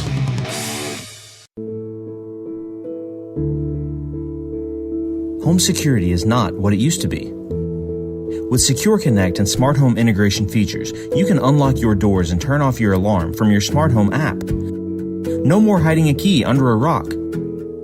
Get Secure Connect and live life connected. Call Ardmore Telephone Company at 800-830-9946 to secure your home today. When things go wrong, State Farm is here to help life go right. And Agent Michael Howell is the one who can help get things back on track. See Michael for your auto, home, life, health, property, and business insurance, and be ready for those unexpected twists that life throws at you. Ask about banking and annuities, too. Call State Farm Agent Michael Howell at 232-5400. Visit him online at michaelhowell.net or go see him at 903 South Clinton Street in Athens. State Farm Agent Michael Howell. There when things go wrong, here to help life go right. Bring a little caffeination inspiration to your next event with Travelin' Tom's Coffee of Athens. Turn up the heat in these cooler months with their signature products, including a full coffee menu, white chocolate mocha, lattes, frappes, energy drinks, lemonades, and teas. Travelin' Tom serves events of any size, concerts, neighborhood block parties, high school football games, you name it. Travelin' Tom's Coffee of Athens is sure to make any event a little sweeter. Visit Travelin' Tom's Coffee of Athens on Facebook or call them at 434-1734. Travelin' Tom's Coffee of Athens. From day one, First National Bank has been built on a strong foundation of community first. First to lend a helping hand, first to help with community events and fundraisers, first to support local students, athletic programs, and civic organizations, first to support events like United Way, Relay for Life, and many more charitable events, and most importantly, working for our great community. Without you, there'd be no First National Bank. Making communities great together, that's what we strive for. Equal housing lender, member FDIC. Listen this basketball season as WKAC brings you action from the Athens High Golden Eagles. Join us for play-by-exciting play of varsity girls and boys games on our sports stream at WKAC1080.com. Tune in to WKAC and hear the replay each Saturday at noon, and then check it out on our website on demand. Athens High Golden Eagles basketball this season online at WKAC1080.com and on the air at 1080 WKAC. We continue with our conversation on the best of Tailgate Talk on 1080 WKAC. Back then, it wasn't like with all the fancy stuff and the technology where you can see all these kids. You can just go on a website and how did you get on Alabama's radar? Do you even remember? Yeah. So there was a coach in the New York area who knew Homer Smith. Oh, okay. And he said to Homer, "You got to see this kid. This kid can play." I'm talking, he could play in the SEC. And so Rob Ianello got some my coach and asked for some film, my high school coach. So my high school coach sent some film down to him. He said, man, Alabama wanted to see some of your game film. I said, oh, okay, and the rest is what they call history. Then they started recruiting me, and I set up a visit. And Alabama was my last visit. Georgia Tech, I think I took a visit to right before.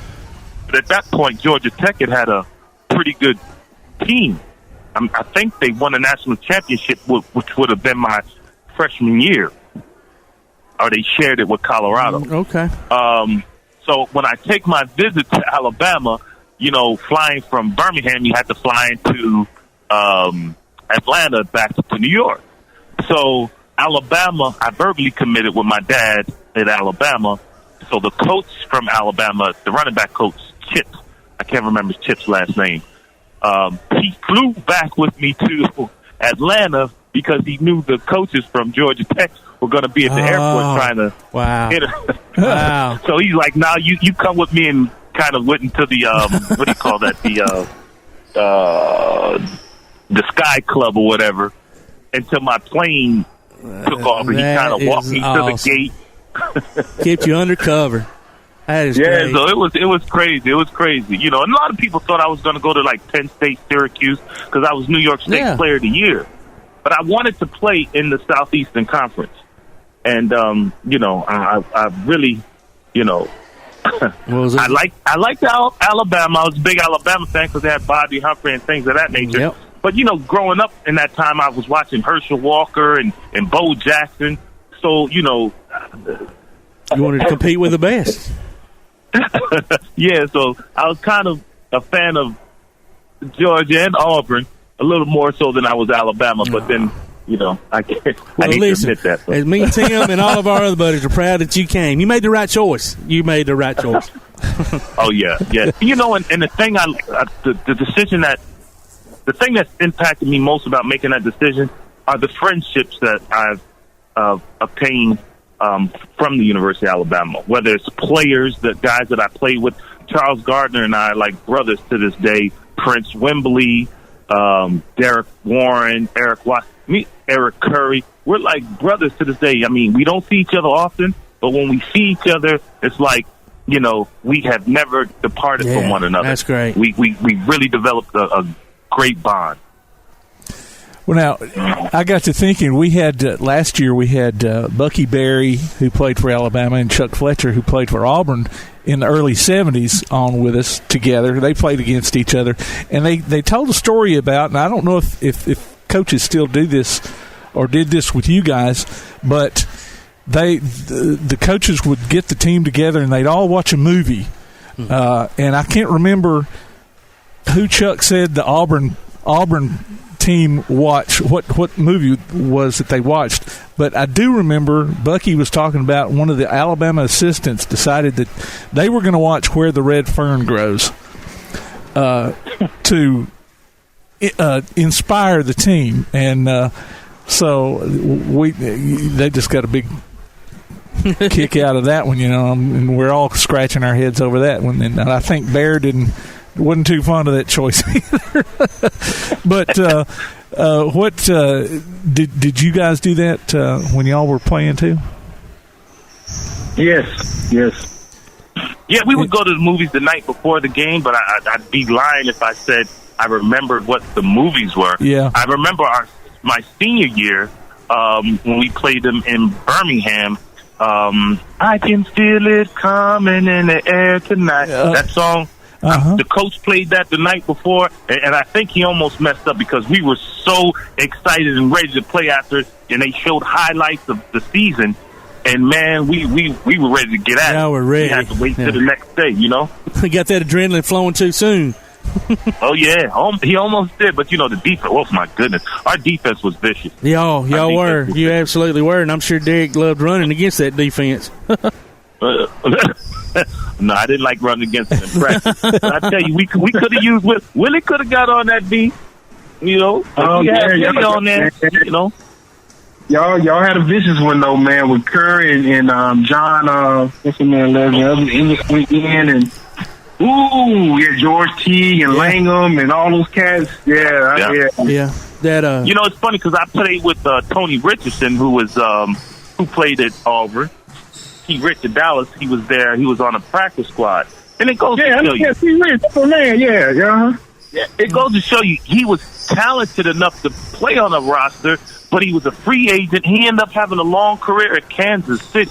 So, you know, I tell people that, oh, he's a scrub, he's on the bench. I said, man, you see the guys in the NFL on the 52-man roster. I said, the guys on the bench are probably better than any player you've ever seen in real life. Just imagine your best high school football player that you grew up watching in high school. This guy is 5-10 times better than he is. So you can never call a professional athlete a scrub. Now, you have guys that are more talented, but if they make that 52-man roster, believe me, they can play football. Yeah. And I don't think people realize, you know, the speed of the game, the strength that y'all all have. It's nothing quite like it. I mean, it's one thing to watch it on TV. It's a different thing to watch in the stands. But to be on the sidelines, I've been blessed to be on the sidelines a few times. And the impacts y'all give and take and the speed, like I said, of the game is just unbelievable. It's unbelievable. So like you said, even maybe the third string, you know, linebacker is a freak athlete. You know, he's third string on that particular team, but you know, it's amazing what y'all do and how y'all do it. It really is. Yeah, Willie can contest to this, man. When you're playing, you don't realize the impact of the game, the speed of the game. But when you're on the sideline and you look, you're like, dang, I got hit like that. Yeah. Woo! How did I take that? It's like cringeworthy. It really is. You're like, oh my goodness, wow. Oh yeah, it's serious. TV doesn't do it any justice. Yeah, one thing I want to say before or mention before we quit the interview is, Willie, you've got a book out, Winning in the Halftime, and you know, it's our national recognition, and winning the halftime strategies to win in life. You do talks, you go out and give those kind of talks now. You're using that communication degree you got from Auburn to the fullest. Tell us a little bit about the book and what you're doing now. Okay, well, my book was really just a collection of blog posts that I put together just to help people to deal with transition. You know, transition with career, transition with, you know, the second half of their life. It could be health, relationship, whatever it may be. Just some strategies to help them to better cope and overcome it. And right now with I'm doing a lot of counseling work, like even spiritual counseling, healing work, and you know, mental toughness coaching. I work with a number of athletes. The training program called X-Pro, and we help kids to get scholarships and to enhance their skills, to help them enhance the way they approach the game. You know, so we do a lot of mental toughness techniques, meditation, a lot of different things to help them take their game to a higher level. Well, if anybody can teach it, and because you've lived it and you're the example for it, it would be you. So if somebody wants to contact you and they're interested in having you come speak, how can they do that? Oh, they can go to my website is williewhitehead.com, or they can follow me on Instagram, Willie Whitehead Jr., or even Twitter. Even my YouTube channel. But, yeah, that's really the main thing, Instagram or williewhitehead.com. Okay, well, good deal. Derrick, how about you, buddy? I know, we know the movie stuff and the former broadcasting. What have you been doing the last several years? Well, that's it. I've retired, and I'm flipping houses. My wife and I flip houses. I have a 5-year-old. Oh, wow. It's like, you're busy. Yeah, I started late in life. So, but the good thing about it is I can go to his practices and take him to swimming and things of that nature because, I've kind of paid my dues. Oh, absolutely. And I started late in life. But, Willie, how can I get a hold of your book? Yeah. How can someone get a hold of your book? Go to your website? Yeah, you can go to my website, go to Amazon. I was going to ask you about Amazon. What's the name of the book? Winning in the Halftime. Winning in the Halftime, okay. Yep, strategies to win in life. So yeah. But I have another one I'm working on right now to be coming out later. But yeah. That one, winning in the halftime. Yeah, and this is something I've been thinking about, and I want to put in your ear since you're involved with students. And I think you have to start at the high school level, because when it gets to the college and professional level, it's a little too late. Yeah. But you know the statistic: 80% of the NFL is African American. 90% of NFL players end up broke. Not like don't have a lot of money, but end up broke. So they have to be taught financial awareness. Yeah. And it has to start when they're like 9th grade, because that's not taught. So, along with the curriculum, you're teaching them how to be better athletes and transitioning and things of that nature. I think there needs to be a curriculum where they teach them financial awareness, because it's such a tragedy to see all these former athletes that end up broke, Oh yeah, that's definitely true, man. It's definitely true, man. Maybe it's something that we can even talk about further and get together on. But I have a nonprofit, been working with kids with that. But that is very important, very very important. So, man, brother, I'd love to talk to you further about that. Yeah. They need that. Definitely. Yeah. Well, that's great stuff, man. We hope y'all can work together on that, because Derrick, it's very important, and there are so many that get that money, and you got so many people coming at you. Keith McCants being one of them. He family and all, and it's tragic, but it happens. But fellas, listen, man, we cannot thank you enough for joining us. We know you're busy. We hope that your families have a blessed Thanksgiving and Christmas. Before I let you go, Willie, we'll go ahead and let you say, that little saying that y'all say. I'm not going to say it for you, but what do you like to holler before Alabama game? War what? War, hey, I thought you were going to be like LSU and say war COVID. They got it, no doubt. I don't want to hear no cases now when it's the weekend for us to come down there and whoop y'all. We owe y'all. That's right. Derrick, what do you got to say in reply? Roll daggone tide. That's right, brother. Well, listen, thank y'all so much. Y'all take care. All right, thank you. All right, man. What a wonderful interview. Former defensive end Willie Whitehead and former running back for the University of Alabama Derrick Lassic. Pretty cool to hear what they've got going on now and what they've been through through their NFL and college days. And me and Tim are going to give them out a roll tide too, right, Tim? So, all right. Listen, you're listening to Applebee's Tailgate Talk on WKC, the Big 1080. Daly & Son Car Care is Ardmore's only one-stop auto repair and tire shop. Whether it's major mechanic or brake work or routine maintenance like an oil change or lube job, Daly & Son Car Care has been satisfying customers all over with their fast and friendly service. They're also your headquarters for quality Cooper tires. Stop by and see Wayne, Nikki, or Dale at 25600 Main Street in Ardmore, Tennessee, or call them at 931-427-4651. They're on Facebook, too. Daly & Son Car Care, open Monday through Friday, 7:30 till 5, and Saturday, 7:30 till noon.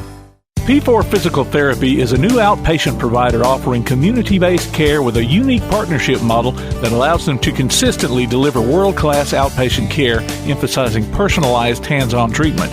Whether it's orthopedic, physical, geriatric, or manual therapy, sports or neuro rehab, telehealth, or most any type of muscle or joint pain, P4 Physical Therapy promises to treat you with integrity, compassion, faithfulness, and selflessness. Locations in Athens, Huntsville, and Winfield, Alabama, as well as Fayetteville and Knoxville, Tennessee. Look for them on Facebook or online at p4physicaltherapy.com.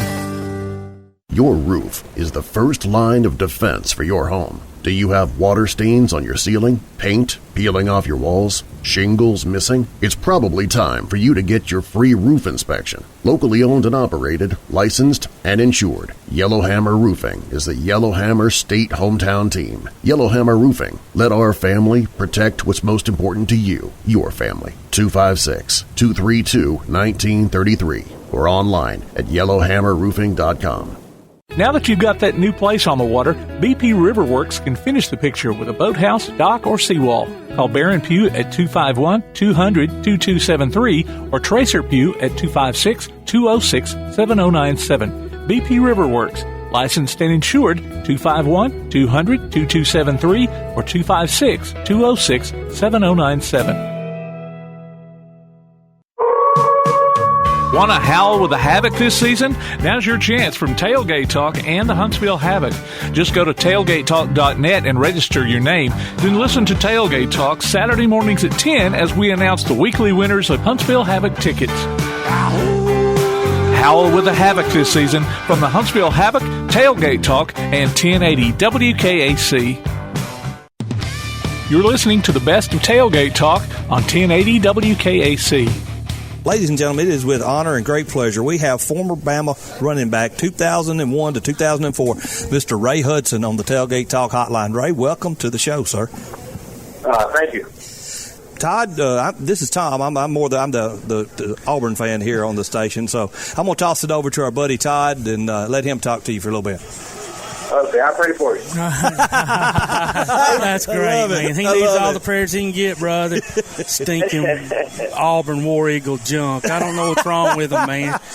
Man, this is Todd. It's good. It's great to have you this morning, and I want to express my prayers for you with your injuries and stuff and concussions, man. It's and good luck with the lawsuit. I don't know.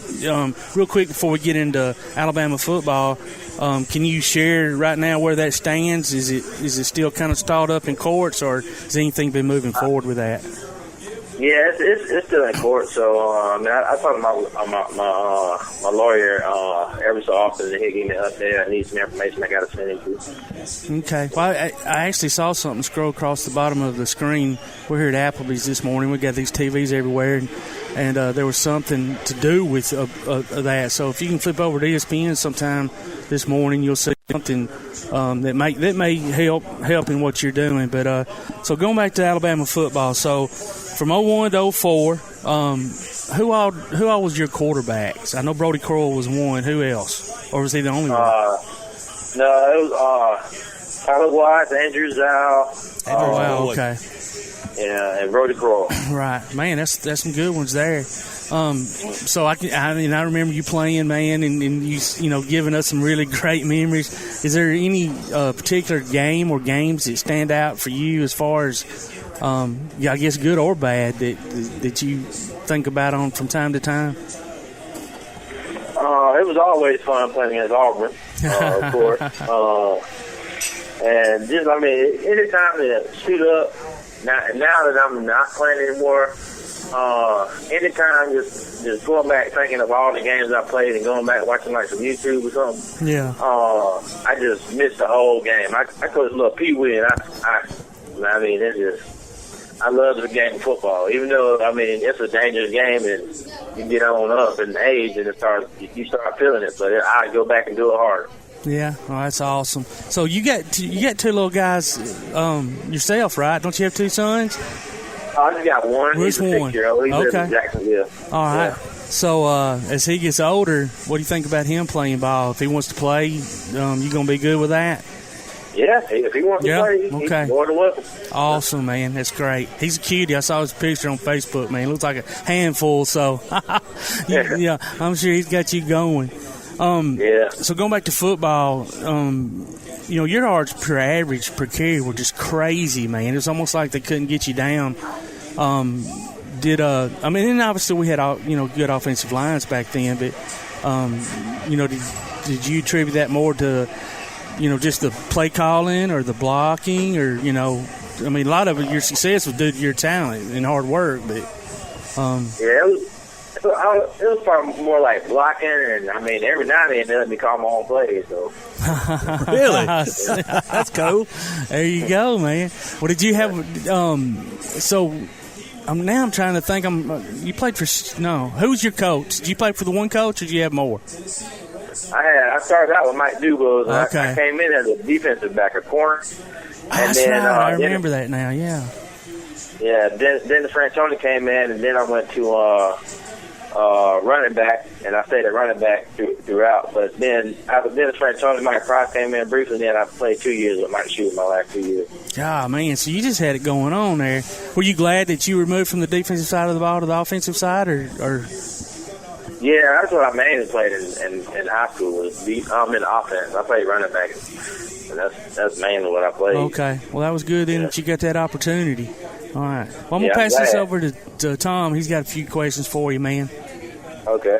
Yeah. Nice talking to you. Hey, You man. too. Hey, bro, this is Tom again. I appreciate your prayers, even though we're, with Auburn fan stuff. Hey, my son played Division III college football. It's not D1, but they still out in Texas. They play grown men football out there. Yeah. So anytime you strap it up, it's a chance you take, you know. That's funny. And then what ended his senior senior season was a concussion after playing Mary Hardin Baylor, one of the top 5 teams in the country. So I understand a little bit about what you're going through. Not everything, but I do understand a little bit. Seeing your son go through it rather than yourself, it's tough on a dad. But one thing I saw where you had quoted yourself is you could have done a little different if you just ran out of bounds maybe a time or two instead of, making the defender pay for wanting to tackle you and stop you from getting your touchdown. It's, right. Talk a little bit about that attitude you had there on the playing field. I was just from the time I started playing running back at 9 years old, I was always taught that. And then they expressed that to me. My high school coach, Tom Wheeler, expressed that to me. He said, if you know it's coming down, your play is coming down to an end, and there's somebody in front of you to stop you from getting touched, now you making pay. So I took it on to college. Yep. We went to watch a local kid here in county play up at Middle Tennessee State in Murfreesboro. Me and my son did, and I asked him, just like you were talking about how you missed it, you'd still love to strap up. I asked him, I said, do you miss this? Do you miss the game? He goes, yeah, I do. I still miss the game. So it's still inbred. I think it's going to be in everybody's DNA if they play the game. Yeah, it will. Oh, yeah. I can get out there and play flag football or something. Just throwing the ball in the yard. I take every opportunity I can. There you go. Hey, Tim, you got something you want to talk to about? Yeah, I was going to ask Here you you go, about. right? Here comes Tim. Yes, sir. We were mentioning, Tom brought it up, some of those plays that maybe you could have gone out of bounds. I was reading an article that says there was one time when you thought maybe you should have taken yourself out. One play that afterwards, I'll say fuzzy at the least. Oh yeah, I forget who was playing.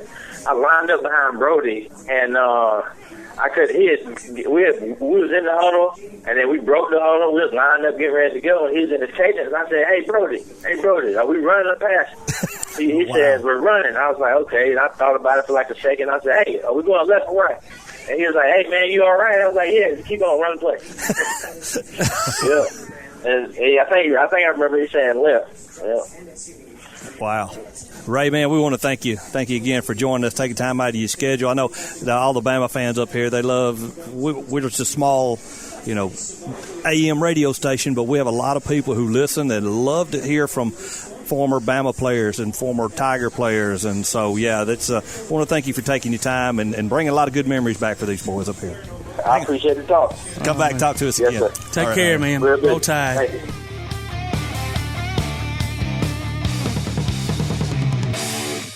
While others have come and gone, the Lions Den Gym has been roaring as a workout and exercise fixture in Athens, growing from its humble basement beginnings in 1981 to their current 10,000 square foot location at 212 Commercial Drive in Athens. The Lions Den offers 24/7 access to their ever-expanding equipment collection that includes treadmills and climbers, elliptical trainers, stationary bikes, loose weights and dumbbells, and over 45 different weight machines. Contact the Lions Den Gym about a membership today at 256-652-2627. Visit them online at lionsdengym.com or on Facebook. The Lions Den Gym, 256-652-2627. For screen printing, sign printing, banners, logo design, and more, look no further than That Shirt Printing Place. Located at 709 North Jefferson Street in Athens. Call 256-444-1827. That Shirt Printing Place. Visit them online at thatshirtprintingplacellc.com. Look for them on Facebook too. That Shirt Printing Place. 256-444-1927. That Shirt Printing Place.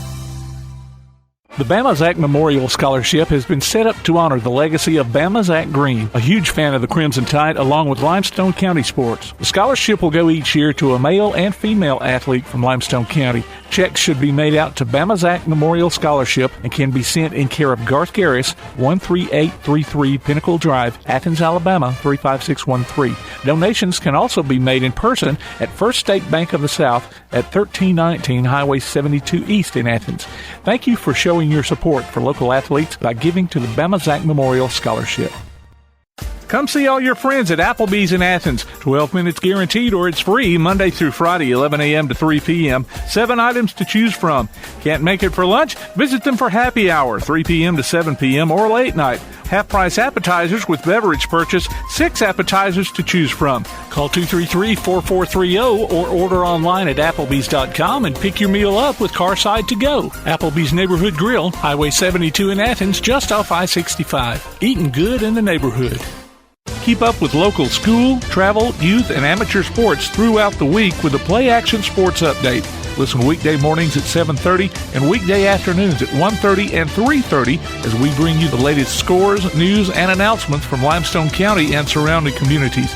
That's the Play Action Sports Update 3 times a day, Monday through Friday on 1080 WKAC. You're listening to the best of Tailgate Talk on 1080 WKAC. Ladies and gentlemen, we have for you a son of the legacy and legend, as far as my mind, legend of Cedric McIntyre. His son, Jeris McIntyre, played for the Auburn Tigers from 2000 to 2003. Welcome to Applebee's Tailgate Talk, Jeris. How you doing today, my friend? I'm doing great, man. How you doing? Oh, man, we're great. Share some of your memories. I remember when you were recruited and when you signed with Auburn and how excited everybody was. And I remember a lot of the plays. My favorite play that I remember is you downfield on the Go Crazy Cadillac.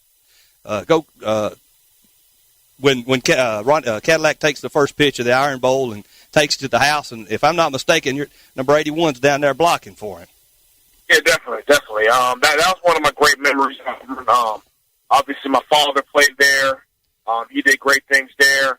Auburn was always a school that I wanted to go to, and I just had a great time.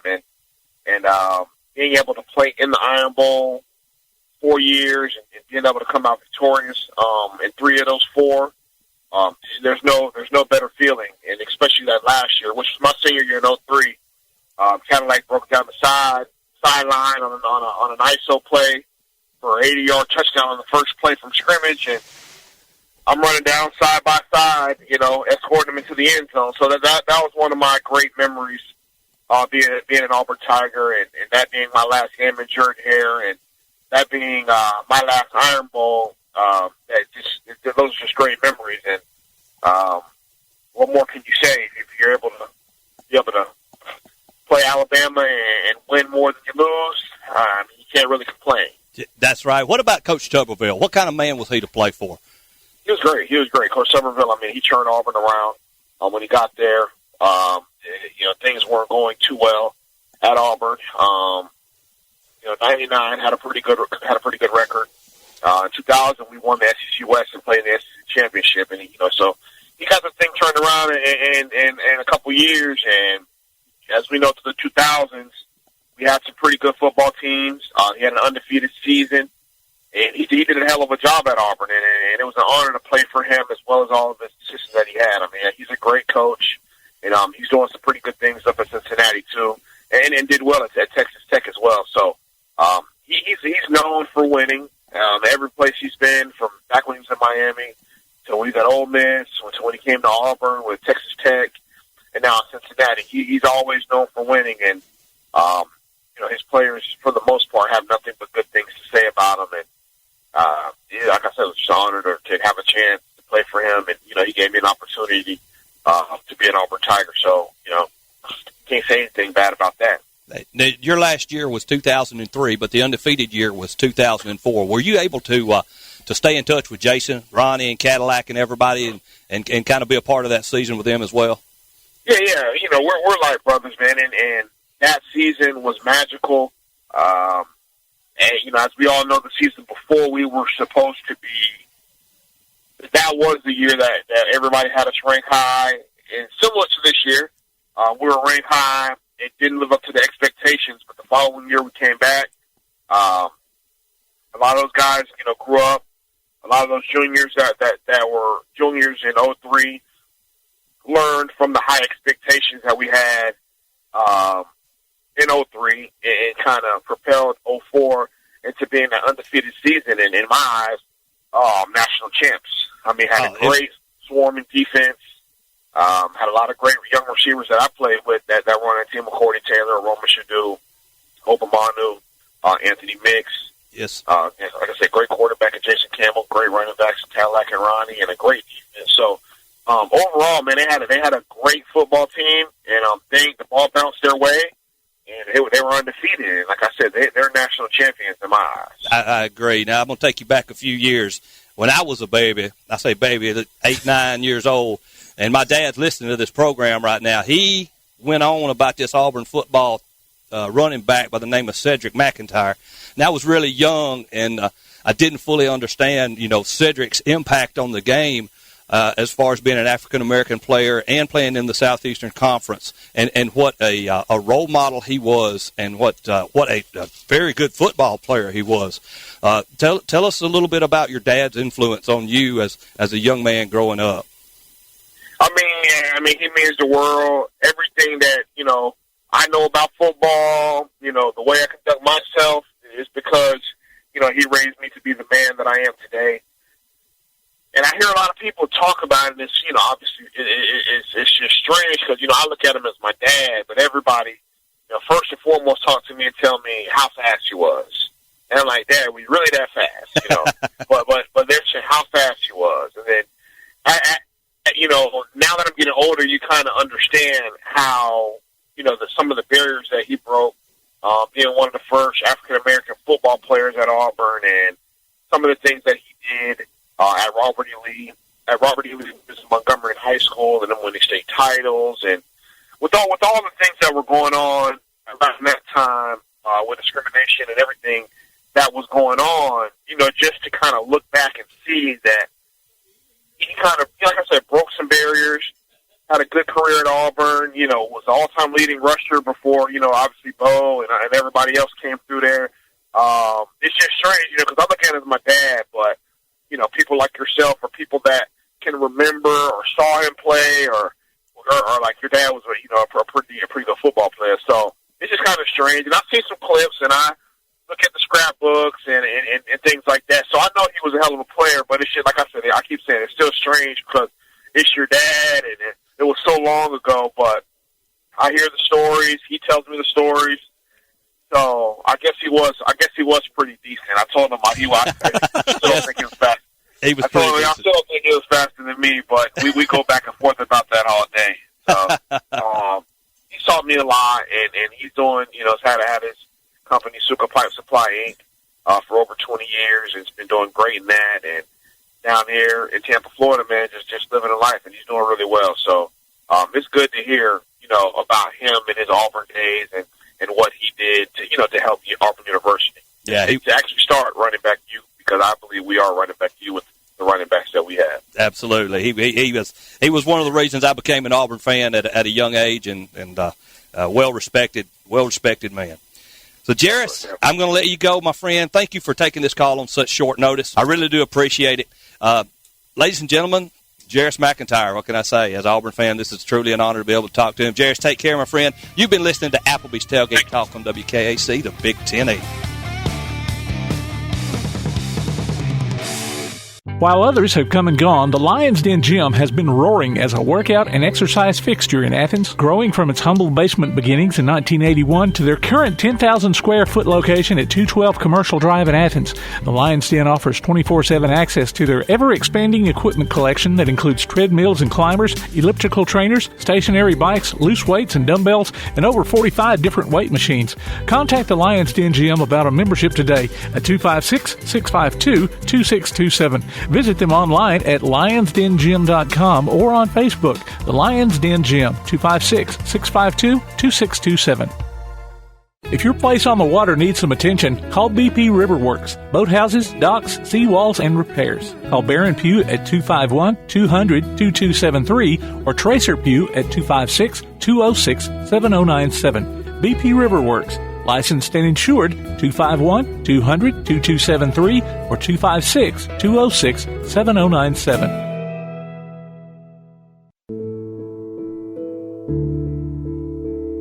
Home security is not what it used to be. With Secure Connect and smart home integration features, you can unlock your doors and turn off your alarm from your smart home app. No more hiding a key under a rock. Get Secure Connect and live life connected. Call Ardmore Telephone Company at 800-830-9946 to secure your home today. All right, folks, let's get started. Parents, thanks for coming. As many of you know, I'm Coach Mather. Tonight I want to talk about the season, of which I only have one expectation, that everybody gets stronger. When I say get stronger, I'm not referring solely to physical strength. Sure, we'll be in the weight room, we'll be running stairs, but we're also going to focus on developing mental toughness and grit, because those are the characteristics that allow us to achieve greatness both on and off the court. So, how do we develop those things? By getting comfortable with a challenge, by cultivating the confidence necessary to overcome adversity in all forms. That's why I coach. That's my purpose. Every member of this team can lean on me, and I'll teach them how they can lean on themselves and each other. This message presented by the AHSAA and the Alabama High School Athletic Directors and Coaches Association. Now on a platform near you, the only year-round weekly podcast covering the Huntsville Havoc, the Wreakin' Havoc Podcast. News, interviews, and more. Dropping every Thursday, we'll just reek of the Huntsville Havoc. Check us out on Facebook, Twitter, and Instagram, and listen, follow, and subscribe on your favorite platform via the PAS Plus app and online at wreakinhavoc.com.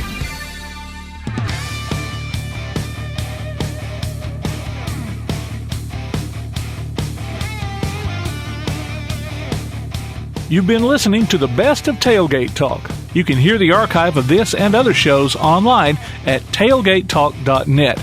Join us next Saturday at 10 a.m. Applebee's Tailgate Talk is a production of Play Action Sports on 1080 WKAC.